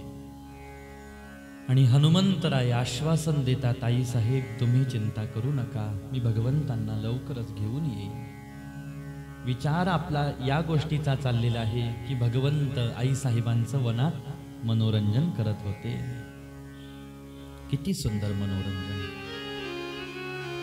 एक प्रसंग घडला, तो प्रसंग आपल्याला ऐकायचा होता. तो असा, आई साहेब एक दिवस सहज भगवंतांना म्हटल्या, का हो तुम्ही वनामध्ये तपस्व्याचा वेश घेऊन आलेला आहात. वल्कल परिधान करणे, जटा बांधणे, जटा वाढवणे हा तपस्व्याचा वेश आहे. तुम्ही मुनीचा तपस्व्याचा वेश घेऊन वनामध्ये आलात, मग धनुष्य बाण हातामध्ये घेण्याची काय आवश्यकता? कारण ही संगती लागत नाही. तपस्वी म्हटला की त्याच्यामध्ये काय, त्याच्या हातात काय पाहिजे? दंड पाहिजे, कमंडलू पाहिजे, जपाची माळ पाहिजे, विषय संपला. तुम्ही वेश तपस्व्याचा घेतला, पण हातात वस्तू तुम्ही राजाचा घेतला. धनुष्य हातात घेतला, बाण हातात घेतला. ध्याना सोडून तो बाण, तुमचा बाण तुमच्या हातातला धनुष्य पाहून, तुमच्या हातातला बाण पाहून पहा ना ते हरण किती घाबरतंय. पहा ना ते पशु पक्षी प्राणी माझ्या आपल्या जवळ येत नाहीत. युक्तिवाद केला आई साहेबांनी, भगवंतासोबत युक्तिवाद केला. भगवंतानी या प्रसंगामध्ये आई साहेबांना सांगितलं, सीते एक गोष्ट मी तुला सांगतो, तुझं म्हणणं बरोबर आहे, मी मुनीचा वेश धारण केला पण हातात धनुष्य आणि बाणाचं काय काम? पण एक सांगतो, पितृवचन पूर्तीसाठी मी हा तपस्व्याचा वेश घेऊन 14 वर्षांसाठी या अरण्यामध्ये आलेलो आहे. पण धनुष्य बाण हातामध्ये यासाठी घेतलेला आहे की मी सृष्टीच्या प्रारंभापासून माझ्या भक्तांना वचन दिलेलं आहे की मी भक्तांचा, साधू संतांचा सांभाळ करेन आणि त्याच्यासाठी मी हे शस्त्र हातात घेतलेले आहेत. वेळ आली तर मी लक्ष्मणाचा त्याग करेन. हे सीते, वेळ आली तर मी तुझाही परित्याग करेन. पण भक्त रक्षणाची जी प्रतिज्ञा मी घेतलेली आहे आणि त्या प्रतिज्ञेसाठी जे शस्त्र मी धारण केलेलं आहे, त्या प्रतिज्ञेचा आणि त्या शस्त्राचा मी कदापि त्याग करणार नाही. ददाम्येतद् व्रतं मम अभयं सर्वभूतेभ्यो. म्हणून पाहत होतो आपण, संकटहारी हो हम आये शरण तिहारी. भगवंत भक्ताचं संकट निरसन करतात आणि त्याच्यासाठीच भगवंतांनी शस्त्र हातामध्ये धारण केलेले आहेत.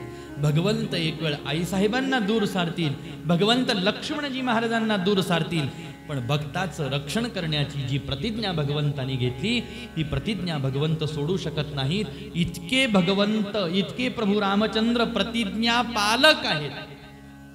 विचार करा आता, प्रतिज्ञेपाशी भगवंत किती अडून राहिलेले आहेत. अशा शरणागत वत्सल, भक्त वत्सल प्रभू श्री रामरायाचं दास्यत्व आणि दशरथजी महाराजांना त्याचं फलित प्राप्त झालं. भगवंताचं प्रागट्य झालं. 4 रूपामध्ये भगवंत प्रगट झाले. 4 रूपामध्ये भगवंत प्रगट झाले. पहिलं रूप राम रूप आहे महाराज. ज्याच्यामध्ये सगळे रममाण करतात त्याला राम असं म्हणतात. रामम विना का गती हे सूत्र काल आपण पाहिलं. आत बाहेर सर्वत्र तोच आहे. वरचे 7 लोक, खालचे 7 लोक, सगळीकडे सगळीकडे सगळीकडे तोच आहे महाराज. जीव कुठंही जा, रामतत्वाला सोडून त्याला कुठंच जाता येत नाही. रामतत्व सोडून जीव कुठंच जाऊ शकत नाही. आणि तुमचा माझा सगळ्यांचा वावर ज्याच्यात आहे आणि जो आपल्या सगळ्यांमध्ये आहे त्यालाच राम असं म्हणतात. सगळे ज्याच्यात रमण करतात आणि सगळ्यांमध्ये जो रममाण होतो त्याला राम असं म्हणतात. दुसरा भगवंत अंश रूपाने अवतार घेऊन प्रगट झाले लक्ष्मणजी महाराज. जो अखंड प्रभू रामरायाच्या सेवेमध्ये आहे त्याला लक्ष्मण असं म्हणतात. भगवंतानी तिसरा अवतार घेतला ज्याला भरतजी महाराज असं म्हणतात. भरतांचा अर्थ काय आहे? जो तुमच्या माझ्यासारख्या भक्तांच्या अंतःकरणामध्ये भक्ती प्रेमाचं भरण पोषण करणार आहे त्यांना भरत असं म्हणतात. आणि चौथे आहेत शत्रुघ्नजी महाराज. शत्रुघ्न म्हणजे काय? मगाशी आपण पाहिलं की भजन करताना आनंद प्राप्त करून घ्यायचा असेल तर अंतःकरणामधले कामक्रोधाधिक शत्रू जे आहेत ते नाहीसे झाले पाहिजेत. आणि भक्ताचे जे कामक्रोधाधिक शत्रू आहेत त्यांचा नाश करणारा जो आहे त्याला शत्रुघ्न असं म्हणतात. म्हणून या देहामध्ये 4 जण प्रगट झाले पाहिजे. रामही पाहिजे, लक्ष्मणही पाहिजे, भरतही पाहिजे आणि शत्रुघ्नही पाहिजे, तर दशरथ सुखी होतो. आलं का लक्षात? हा दशरथ आहे ना, इंद्रिय किती आहे? 10 इंद्रिय आहे. 10 इंद्रियांचा हा रथ म्हणजे गाडा दशरथ. या दशरथाला वसिष्ठ महामुनींच्या प्रेरणेने 4 पुत्र प्राप्त झाले. असे ते 4 या आपल्या दशरथामध्ये आपल्या सद्गुरूंच्या प्रेरणेने कृपास्त्रोताने प्रगट झाले पाहिजे. ज्यातलं पहिलं तत्व आहे राम, दुसरं तत्व आहे लक्ष्मण, तिसरं तत्व आहे भरत, चौथं तत्व आहे शत्रुघ्न. राम ज्याच्या रूपात आपण रममाण झालो पाहिजे, ज्याच्या नामात आपण रमलो पाहिजे, ज्याच्या लीलेत आपण रमलो पाहिजे, अशी अवस्था म्हणजे राम. लक्ष्मण कायिक सेवा, वाचिक सेवा, मानसिक सेवा आपल्याकडून त्या भगवंताची घडली पाहिजे. लक्ष्मणाचं प्रागट्य होणे याला म्हणतात. आणि अंतःकरणात थोडासा असलेल्या भक्तिभावाचं भरण पोषण होऊन तो भाव वाढणे वाढणे वाढणे वाढतच जाणे याला म्हणतात भरत प्रागट्य. आणि हे भक्तीचं वाढणं होत असताना एका बाजूला काय झालं पाहिजे? कामक्रोधाधिक शत्रूंचा नाश झाला पाहिजे. त्याच्यासाठी या दशरथाच्या घरात 4थं तत्व प्रगट झालं पाहिजे, शत्रुघ्न. याच्यातला एकच असून काही उपयोगाचा नाही. म्हणून हे चतुर्व्यूह आहे महाराज. हे दिसायला 4 आहेत पण असायला एकच आहे. म्हणून रामप्रभूला वंदन, लक्ष्मणजी महाराजांना वंदन, भरतांना वंदन, शत्रुघ्नजी महाराजांना वंदन आहे. आणि असे प्रभू रामचंद्र आपल्या बालरूपाने, जे बालरूप आता सध्या मंदिरामध्ये आपण पाहतो, दशरथजी महाराजांना सुखाचं दान करतात. तेरी मन मन मुस्कनिया से, तेरी मन मन मुस्कनिया पे, बलिहार राघव जी, बलिहार राघव जी. तेरी मंद मंद मुस्कनिया पे, तेरी मंद मंद मुस्कनिया पे, हार राघव जी, बलिहार राघव जी, बलिहार राघव जी, बलिहार राघव जी. तेरी मंद मंद मुस्कनिया से, तेरी मंद मंद कनिया से, बलिहार राघव जी, बलिहार राघव जी, बलिहार राघव जी, बलिहार राघव जी.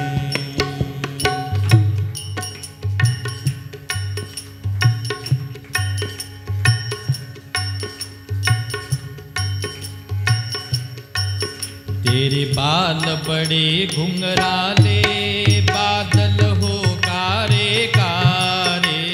बाल बड़े घुंघराले, बादल हो बड़े.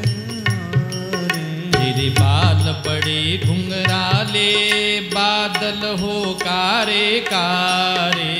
बाल बड़े घुंघराले, बादल हो वाड़े वाड़े. तेरी पैंजनिया, तेरी मंद मंद मुस्कनिया पे, तेरी मंद मंद मुस्कनिया पे, बलिहार राघव जी, बलिहार राघव जी, बलिहार राघव जी,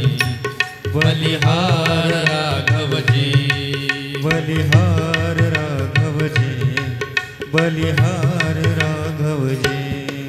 तेरे नैन बड़े कजरारे लगते हैं प्यारे प्यारे। तेरे नैन बड़े कजरारे लगते हैं प्यारे प्यारे।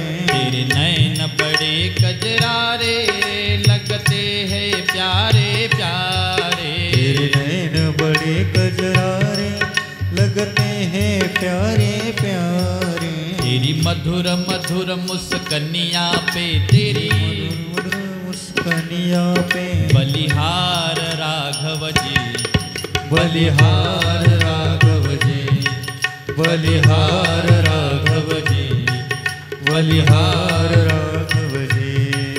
तेरी मंद मंद मुस्कनिया पे, तेरी मंद मंद मुस्कनिया पे बलिहार राघव जी, बलिहार राघव जी, बलिहार राघव जी, बलिहार राघव जी।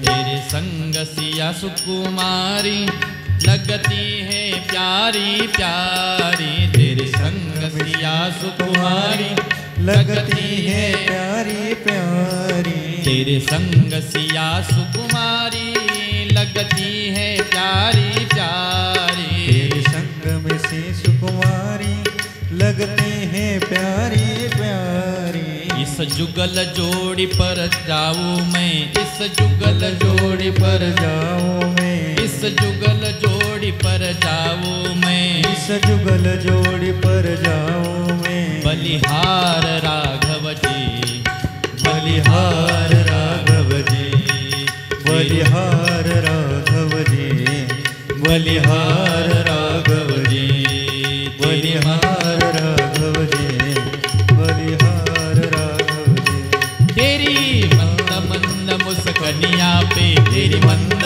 मंद मुस्कनिया पे बलिहार राघव जी, बलिहार राघव जी, बलिहार राघव जी, बलिहार राघव जी, बलिहार राघव जी, बलिहार राघव जी। तेरी मंद मंद मुस्कनिया पे, तेरी मंद मंद मुस्कनिया पे बलिहार राघव जी, बलिहार राघव जी। किती गोड हसताय बरं आपले देव, असे नाजूक मंद मंद स्मित हास्य करून उभे आहे. डोळाच भरत नाही महाराज पाहून भगवंताच्या रूपाकडे. किती भाग्य त्या मूर्तिकाराचं महाराज, की भगवंत त्याच्या डोळ्यात साठले, भगवंत त्याच्या हृदयात सामावले आणि त्याच्याकडून ही मूर्ती साकार झाली. हो, ही मूर्ती तर दशरथांनी साकारलेली आहे. ही मूर्ती ज्या कौसल्याई साहेबांनी साकारली, आज एवढे युग परिवर्तन झाल्यानंतर ज्या कलियुगातल्या मूर्तिकारानं ही मूर्ती तयार केली महाराज, दशरथ कौसल्येनंतर आपल्यासाठी वंदनाला तो मूर्तिकार पात्र आहे. काय भाग्य आहे महाराज. ज्या रूपाची कल्पना कौसल्याम्बा करते आहे, ज्या रूपाची कल्पना दशरथजी महाराज करत आहे, ते रूप इथं दशरथ महालात असं रांगत आहे, असं खेळत आहे, असं बागडत आहे. हाच तो दशरथ महाल, ज्या दशरथ महालात इकडून रामराय रांगत जातात, तिकडून भरत लाल येतात, इकडून लक्ष्मणजी महाराज, आणि या सगळ्यांच्या मध्ये शत्रुघ्नजी महाराज शांत मूर्ती कुठंतरी एका कोपऱ्यामध्ये बसलेली आहे. हाच तो दशरथ महाल महाराज, जिथं प्रभू राम खेळले, रांगले. आणि याच दशरथ महालाच्या सिंहासनावरती बसून दशरथजी महाराज अशा त्या रांगणाऱ्या रामलालाला पाहत आहेत, त्या लक्ष्मणाला, त्या भरतजी महाराजांना पाहत आहेत. किती सुंदर हे लीला नाट्य आहे भगवंताचं, किती सुंदर. तेरी मंद मंद मुस्कनिया पे बलिहार राघव.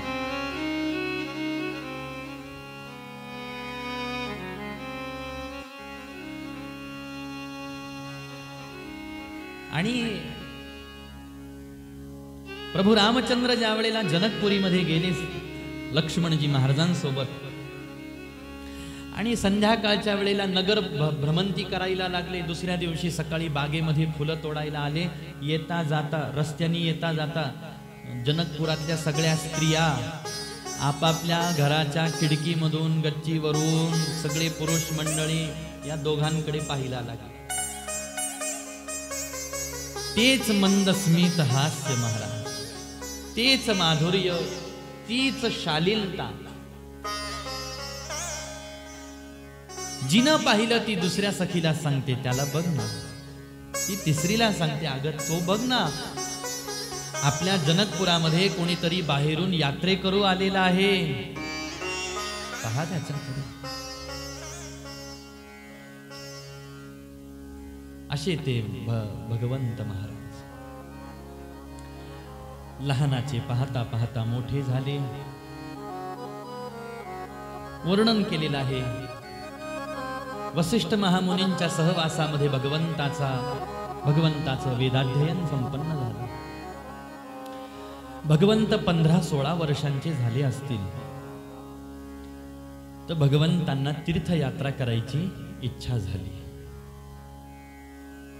आणि भगवंतांनी वडिलांकडे परवानगी मागितली, गुरु महाराजांकडे परवानगी मागितली आणि दशरथजी महाराजांनी सैन्य सज्ज केलं, भरपूर धन द्रव्य सोबत देण्याची पाठवण्याची व्यवस्था केली की माझा राम तीर्थयात्रेला निघालेला आहे. राम प्रभूनं सांगितलं, सुविधा माझ्या सोबत पाठवू नका, मी तीर्थयात्रेला चाललेलो आहे. पहा, पहिल्या दिवशी आपला सुविधेचा विचार झाला. आपण सुविधा पाहतो.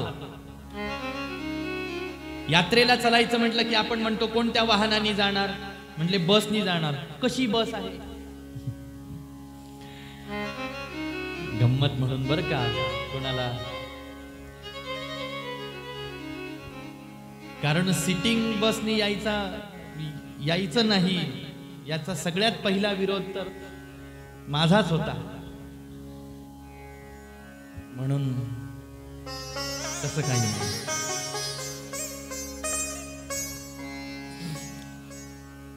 सुविधा माझ्यासोबत पाठवू नका, मी जसा आहे तसा जाईल. प्रभू तीर्थयात्रेला निघाले. तीर्थयात्रा करत चारही दिशेला भ्रमण करून प्रभू पुन्हा अयोध्येमध्ये वापस. काय परिस्थिती आहे माझ्या मृत्यूलोकाची हे भगवंतानी 15 वर्षाचे असतानाच पाहून ठेवले आणि राजमहालात आले. पण एक विलक्षण घटना या ठिकाणी घडली. भावार्थ रामायणामध्ये ज्याचं फार विस्ताराने नाथबाबांनी सुंदर वर्णन केलं की रामप्रभूला वैराग्य उत्पन्न झालं. तीर्थयात्रेपासून आले तसे शांत होऊन गेले. अगोदरच शांत असलेला व्यक्ती ज्या वेळेला अजून शांत होतो त्यावेळेला त्याची ती शांती इतर जणांना त्रास द्यायला लागते की बाबा रे, तू मुळातला जसा शांत आहेस ना तसा आम्हाला आवडतो, पण शांतच असलेला ज्या वेळेला अजून शांत होतो त्यावेळेला आम्ही बेचैन होतो. आणि ही शांती दशरथांचा जीव खायला लागली की माझ्या रामाला काय झालेलं आहे.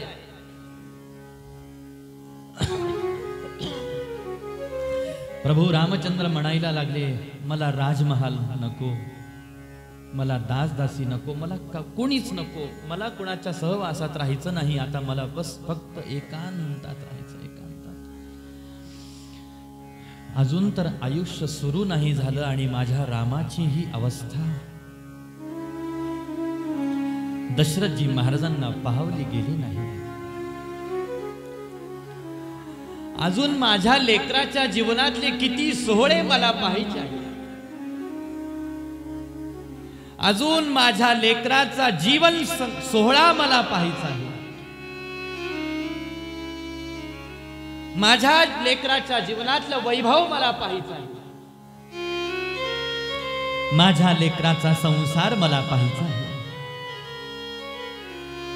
जसा मी कौसल्ये सोबत इथं सिंहासनावर विराजमान होतो तसं कोणत्या तरी एखाद्या विशाल साम्राज्याची एखाद्या राजाची राजकन्या माझ्या रामाला पदोपदी पावलोपावली सहकार्य करण्यासाठी या घरात आलेली मला पाहिजे आहे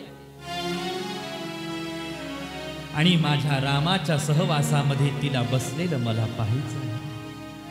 माझ्या रामाचा गृहस्थाश्रम मला पाहायचा आहे आणि जसं मी माझ्या रामाला या महालात खेळताना पाहिलं ना तसं माझ्या रामाच्याही छोट्या छोट्या लेकरांना महालात खेळताना मला पाहायचं आहे. पण हे माझे स्वप्न भंग होताना दिसत आहेत कारण माझा राम विरक्त अवस्थेमध्ये जाऊन पोहोचलेला आहे. आणि त्यावेळेला दशरथजी महाराज वसिष्ठांजवळ आले आणि रडायला लागले. गुरु महाराज, काय झालेलं आहे माझ्या रामाला, काय झालेलं आहे? आणि त्यावेळेला वसिष्ठ महामुनी प्रभू रामचंद्रांना आपल्या समोर बसवतात, जवळ बसवतात. रामा, काय झालं बेटा तुला?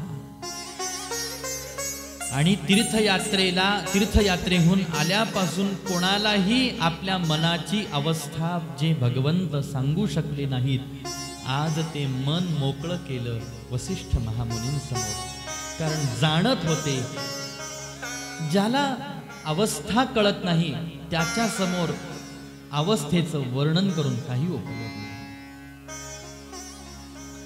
ज्याला अवस्थेची जाणीव आहे, ज्याला सिद्धांताची जाणीव आहे, जो ज्ञानाने भरलेला आहे महाराज, त्याच्या समोर भक्तांनी आपली अवस्था उकलावी निसंकोच. जो भक्ती क्षेत्रातला आहे, जो ज्ञानी आहे, जो जाणता आहे, त्याच्या समोर. आणि भगवंतांना माहित होतं की वसिष्ठांना सोडून या अयोध्येमध्ये माझं हृदय मी कोणासमोर खुलं करावं असं अजून तरी कोणी नाही.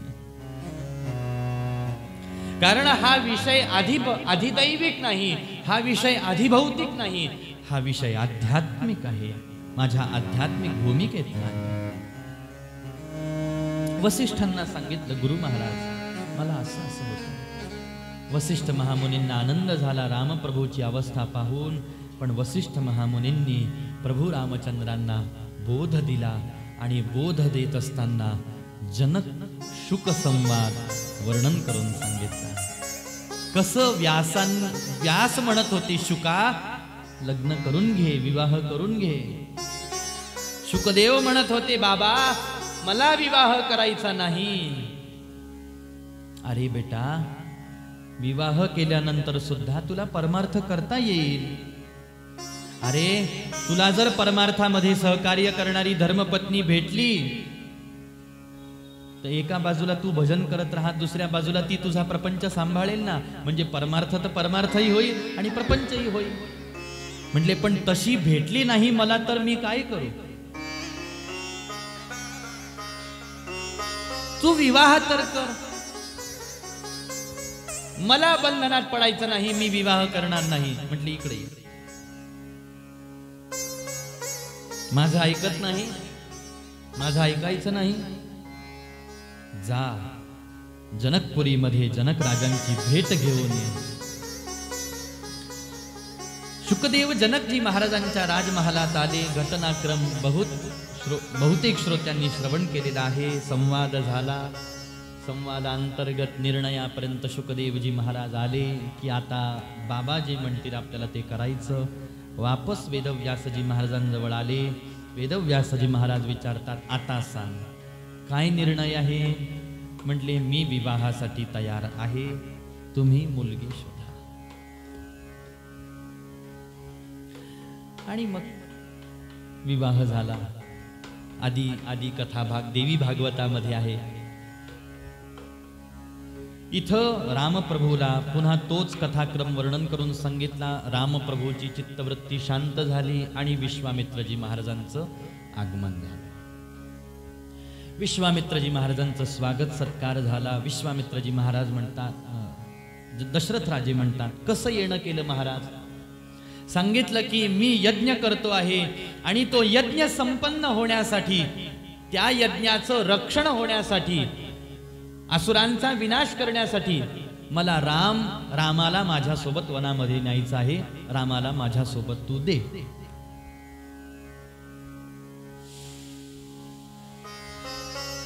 ऐकल्याबरोबर दशरथजी महाराजांचं चित्त व्याकुळ झालं, हृदय पाणावलं, डोळे पाणावले, व्यथित झालं हृदय.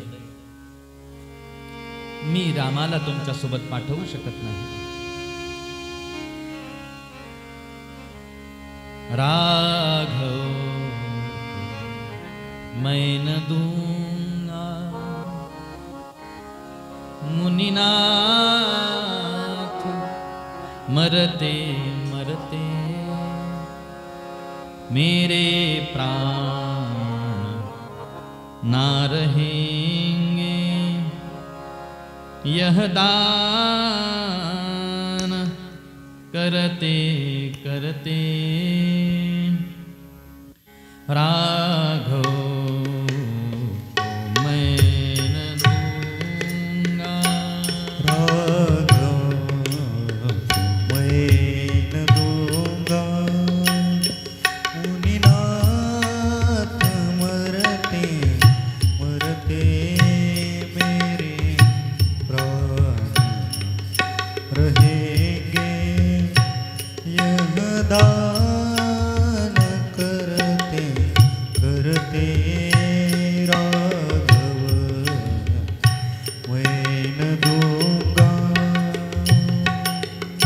जल के बिना कदाचित मछली शरीर धारे, जल के बिना कदाचित मछली शरीर धारे,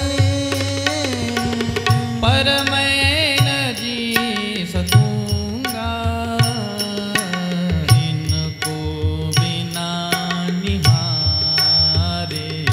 कौशिक सिहर रहे हैं मेरे अंग डरते डरते.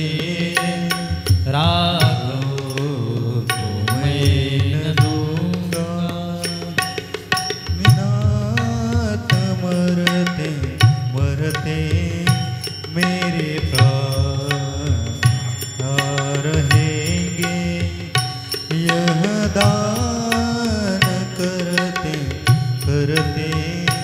राघव मैं न दूंगा. कर यत्न चौथे पन में सुत चार मैंने पाए, कर यत्न चौथे पन में सुत चार मैंने पाए. पितु मातु पुरुषजनों को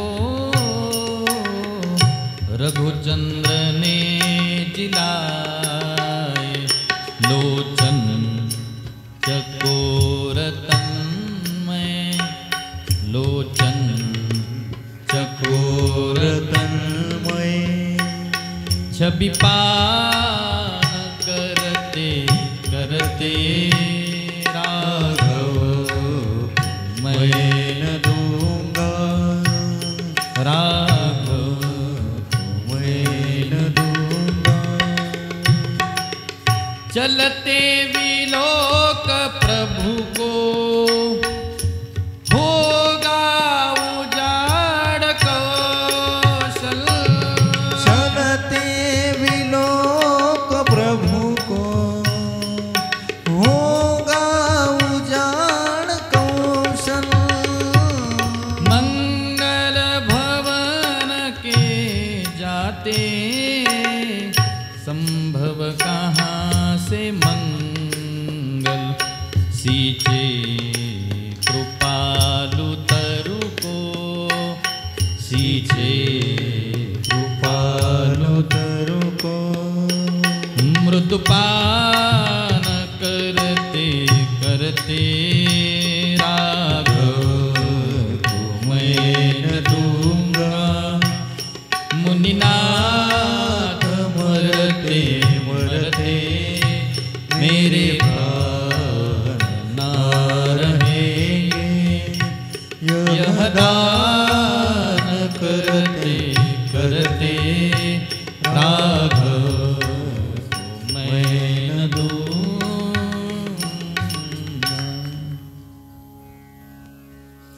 दशरथजी महाराजांनी आपलं हृदय विश्वामित्रजी महाराजांसमोर खुलं केलं. एक वेळेला पाण्याशिवाय मासोळी राहू शकेल, पण रामाशिवाय मी राहू शकत नाही. कारण एक तर एवढा माझं आयुष्य निघून गेलेलं आहे, कर यत्न चौथे पनमे, माझ्या आयुष्याचं उत्तरार्ध जणू काही आता चाललेलं आहे. आणि आता मला कुठं 4 पुत्र प्राप्त झालेले आहेत. त्या 4 पुत्रांपैकी सुद्धा राम सगळ्यात माझा प्रिय आहे. मी साऱ्यांना सोडून राहू शकतो, पण रामाला सोडून मी राहू शकत नाही. चलते विलोक प्रभु को होगा उजाड कौशल. ही अयोध्या माझ्या रामाच्या येण्याने उजळली आहे. जोपर्यंत राम नव्हता तोपर्यंत अयोध्या उदास होती, उदास उदास. आणि त्याच रामाला जर पुन्हा अयोध्येतून जाताना जर का पाहिलं ना, होगा उजाड कौशल, पुन्हा अयोध्या उदास होऊन जाईल. कारण हा मंगल रूप असणारा राम जर का या भवनातून बाहेर गेला तर मंगल कसं होईल. मी येतो ना तुमच्या सोबत, माझी सारी सेना घेऊन, तुम्ही रामाला नेऊ नका. नाही म्हटले, माझा यज्ञ सफल करायचा असेल तर मी रामालाच नेईन. वसिष्ठ महामुनींनी समजूत काढली, रामाला तुला पाठवावं लागेल.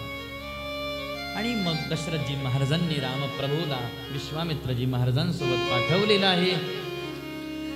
यज्ञ संपन्न होण्यासाठी राम पाहिजे, सोबत लक्ष्मणही आलेले आहे. या दोघांच्या येण्याने विश्वामित्रजी महाराजांचा यज्ञ सफल झाला. तसं आपलं जीवन सुद्धा एक यज्ञ मानलं पाहिजे. आपलं जीवन काय आहे? एक यज्ञ आहे. आणि आपला जीवन यज्ञ संपन्न व्हावा असं वाटत असेल तर 2 गोष्टींची आवश्यकता आहे, सत्य आणि समर्पण. महात्म्यांनी वर्णन केलं. जीवन यज्ञ संपन्न व्हावा असं वाटत असेल तर 2 गोष्टी पाहिजे, सत्य आणि समर्पण असलं पाहिजे. सत्य आहे राम, समर्पण आहे लक्ष्मण. तर इथं जन्माला आलेल्या आणि इथं बसलेल्या प्रत्येक विश्वामित्राचा जीवन यज्ञ सफल होतो जर आपण राम आणि लक्ष्मणाला आपल्या जीवन यज्ञामध्ये सहभागी केलं तर. म्हणून आज काही करायचं असेल तर एकच गोष्ट आहे, रामाला आणि लक्ष्मणाला आपल्या हाताशी धरायचं. बस आपला जीवन यज्ञ सफल होऊन जाईल, जसा विश्वामित्रांचा झाला.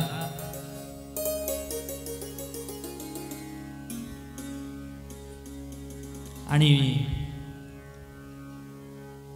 विश्वामित्रांना परमानंद प्राप्त झालेला आहे. या प्रसंगामध्ये अयोध्येहून जनकपुरीहून स्वयंवराचं निमंत्रण आलेलं आहे. आणि विश्वामित्रजी महाराज भगवंतांना, लक्ष्मणजी महाराजांना आपल्या सोबत घेऊन जनकपुरीकडे, मिथिला नगरीकडे निघालेले आहे. रस्त्याने जाताना दिसणारे जे जे आश्रम आहेत त्या साऱ्या आश्रमांचा इतिहास सांगत आहेत.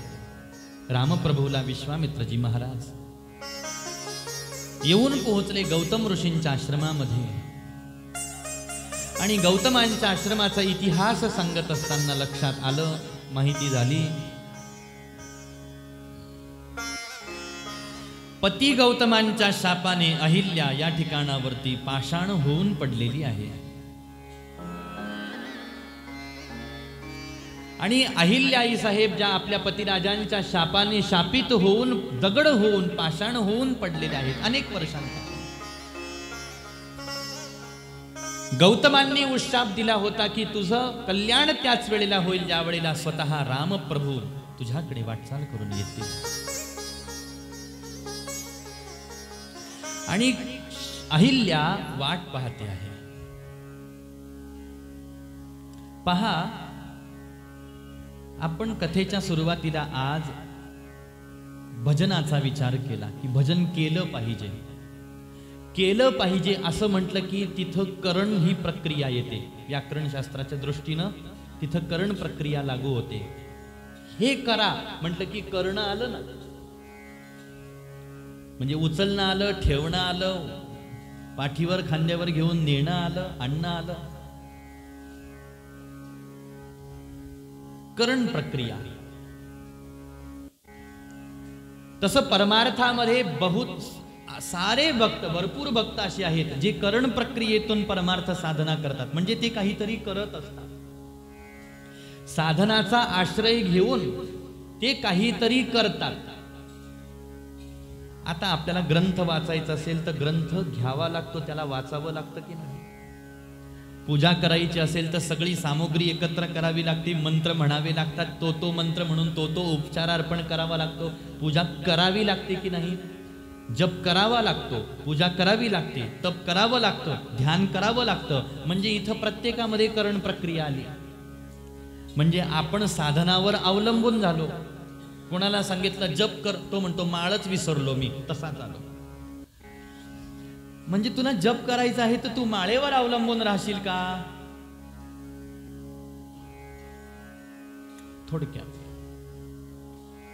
काही भक्त अशी असतात जी सुसाधन संपन्न असतात, आणि काही भक्त अशी असतात जी निस्साधन असतात, ज्यांच्याकडे देवाला प्रसन्न करण्यासाठी कोणतं साधनच नसतं. इथलं सूत्र जे आहे ते फार गंभीर आणि गोड आहे. अहिल्या कशी आहे? निस्साधन संपन्न आहे. अहिल्याकडे काही साधन आहे का? अहिल्या हलू शकते? अहिल्या काही करू शकते? निस्साधन संपन्न. कुणी जर म्हटलं देवाला प्रसन्न करण्यासाठी काहीतरी करावं लागतं तर त्याला अहिल्या दाखवावी जी निस्साधन संपन्न आहे. साधनच नाही. आणि साधन असून उपयोग काय? शरीर आहे का? शरीर आहे. आणि असून उपयोग काय? दगडाचं झालेलं आहे. तशी आपल्या जीवनामध्ये परिस्थिती असते. आपण साधनांनी कितीही देवाला प्रसन्न करायचं म्हटलं तर देव साधनांनी प्रसन्न होईल असं काही सांगता येत नाही.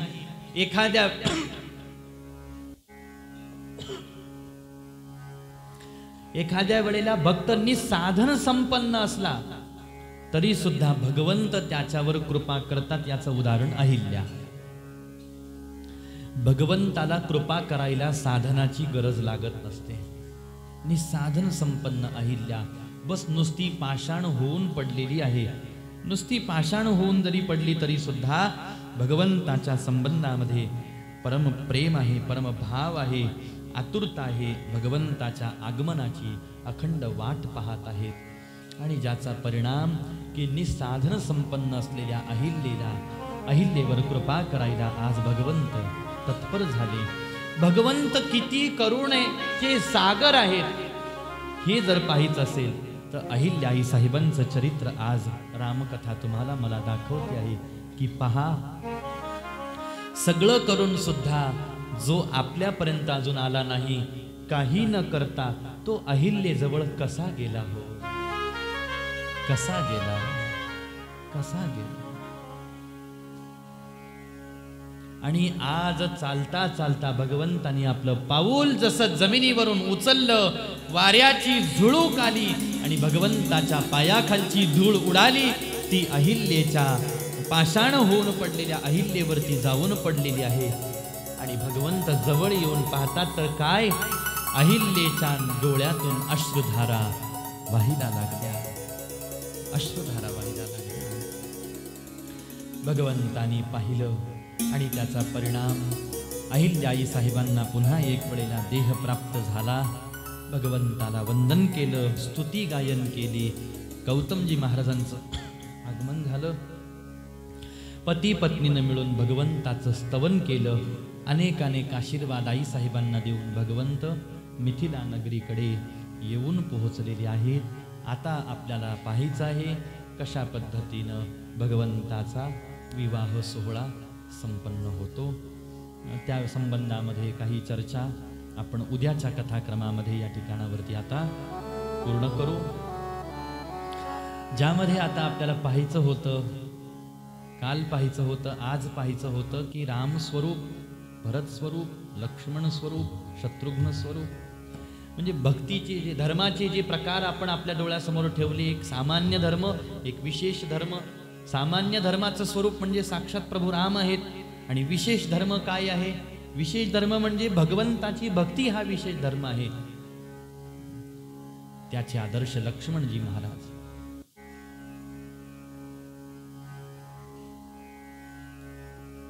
भरतजी महाराज, शत्रुघ्नजी महाराज कोणत्या धर्माचे आदर्श, त्याचा मागोवा घेऊ। सीताई साहेबांच्या दैदिप्यमान चरित्राचा जरासा मागोवा घेऊ आणि सुंदर अशा पद्धतीनं विवाह सोहळा आपण संपन्न करू। आणि तिथून पुढे जशी भगवंत आपल्याला ही कथा प्रवाही गंगा जशी घेऊन जातील तसं जाऊ। या ठिकाणावरती गुरु महाराजांची आज्ञा, भगवंताची आज्ञा मानू। आजच्या सेवेला या ठिकाणावरती आपण पूर्ण विराम देऊ। शिळा मनुष्य झाली, शिळा मनुष्य झाली, शिळा मनुष्य झाली, शिळा मनुष्य झाली, शिळा मनुष्य झाली, शिळा मनुष्य झाली, शिळा मनुष्य झाली, शिळा मनुष्य झाली। ज्याचे चरणीचे चाली, ज्याचे चरणीचे चाली, दोहा न करी काही, दोहा न करी काही, हो दोहा न करी काही, दोहा न करी काही। ज्याचे चरणीचे चाली, ज्याचे चरणीचे चाली, दोहा न करी काही, दोहा न करी काही, हो दोहा न करी काही, दोहा न करी काही। कानालीन भान पायी, कानालीन भान पायी, दोहा न करी काही, दोहा न करी काही, हो दोहा न करी काही, दोहा न करी काही। कारेलीन नवा पायी, कारेलीन नवा पायी, दोहा न करी काही, दोहा न करी काही, दोहा न करी काही, दोहा न करी काही। श्रीराम जय राम जय जय राम, श्रीराम जय राम जय जय राम, श्रीराम जय राम जय जय राम, श्रीराम जय राम जय जय राम, श्रीराम जय राम जय जय राम, श्रीराम जय राम जय जय राम, श्रीराम जय राम जय जय राम, श्रीराम जय राम जय जय राम, श्रीराम जय राम जय जय राम। राम श्रीराम जय राम जय जय राम श्रीराम जय राम जय जय राम श्रीराम जय राम जय जय राम श्रीराम जय राम जय जय राम श्रीराम जय राम जय जय राम श्रीराम जय राम जय जय राम श्रीराम जय राम जय जय राम श्रीराम जय राम जय जय राम श्रीराम जय राम जय जय राम श्रीराम जय राम जय जय राम श्रीराम जय राम जय जय राम श्रीराम जय राम जय जय राम श्रीराम जय राम जय जय राम श्रीराम जय राम जय जय राम प्रभु रामचंद्र भगवान की जय। पवन सुत हनुमान हनुमान की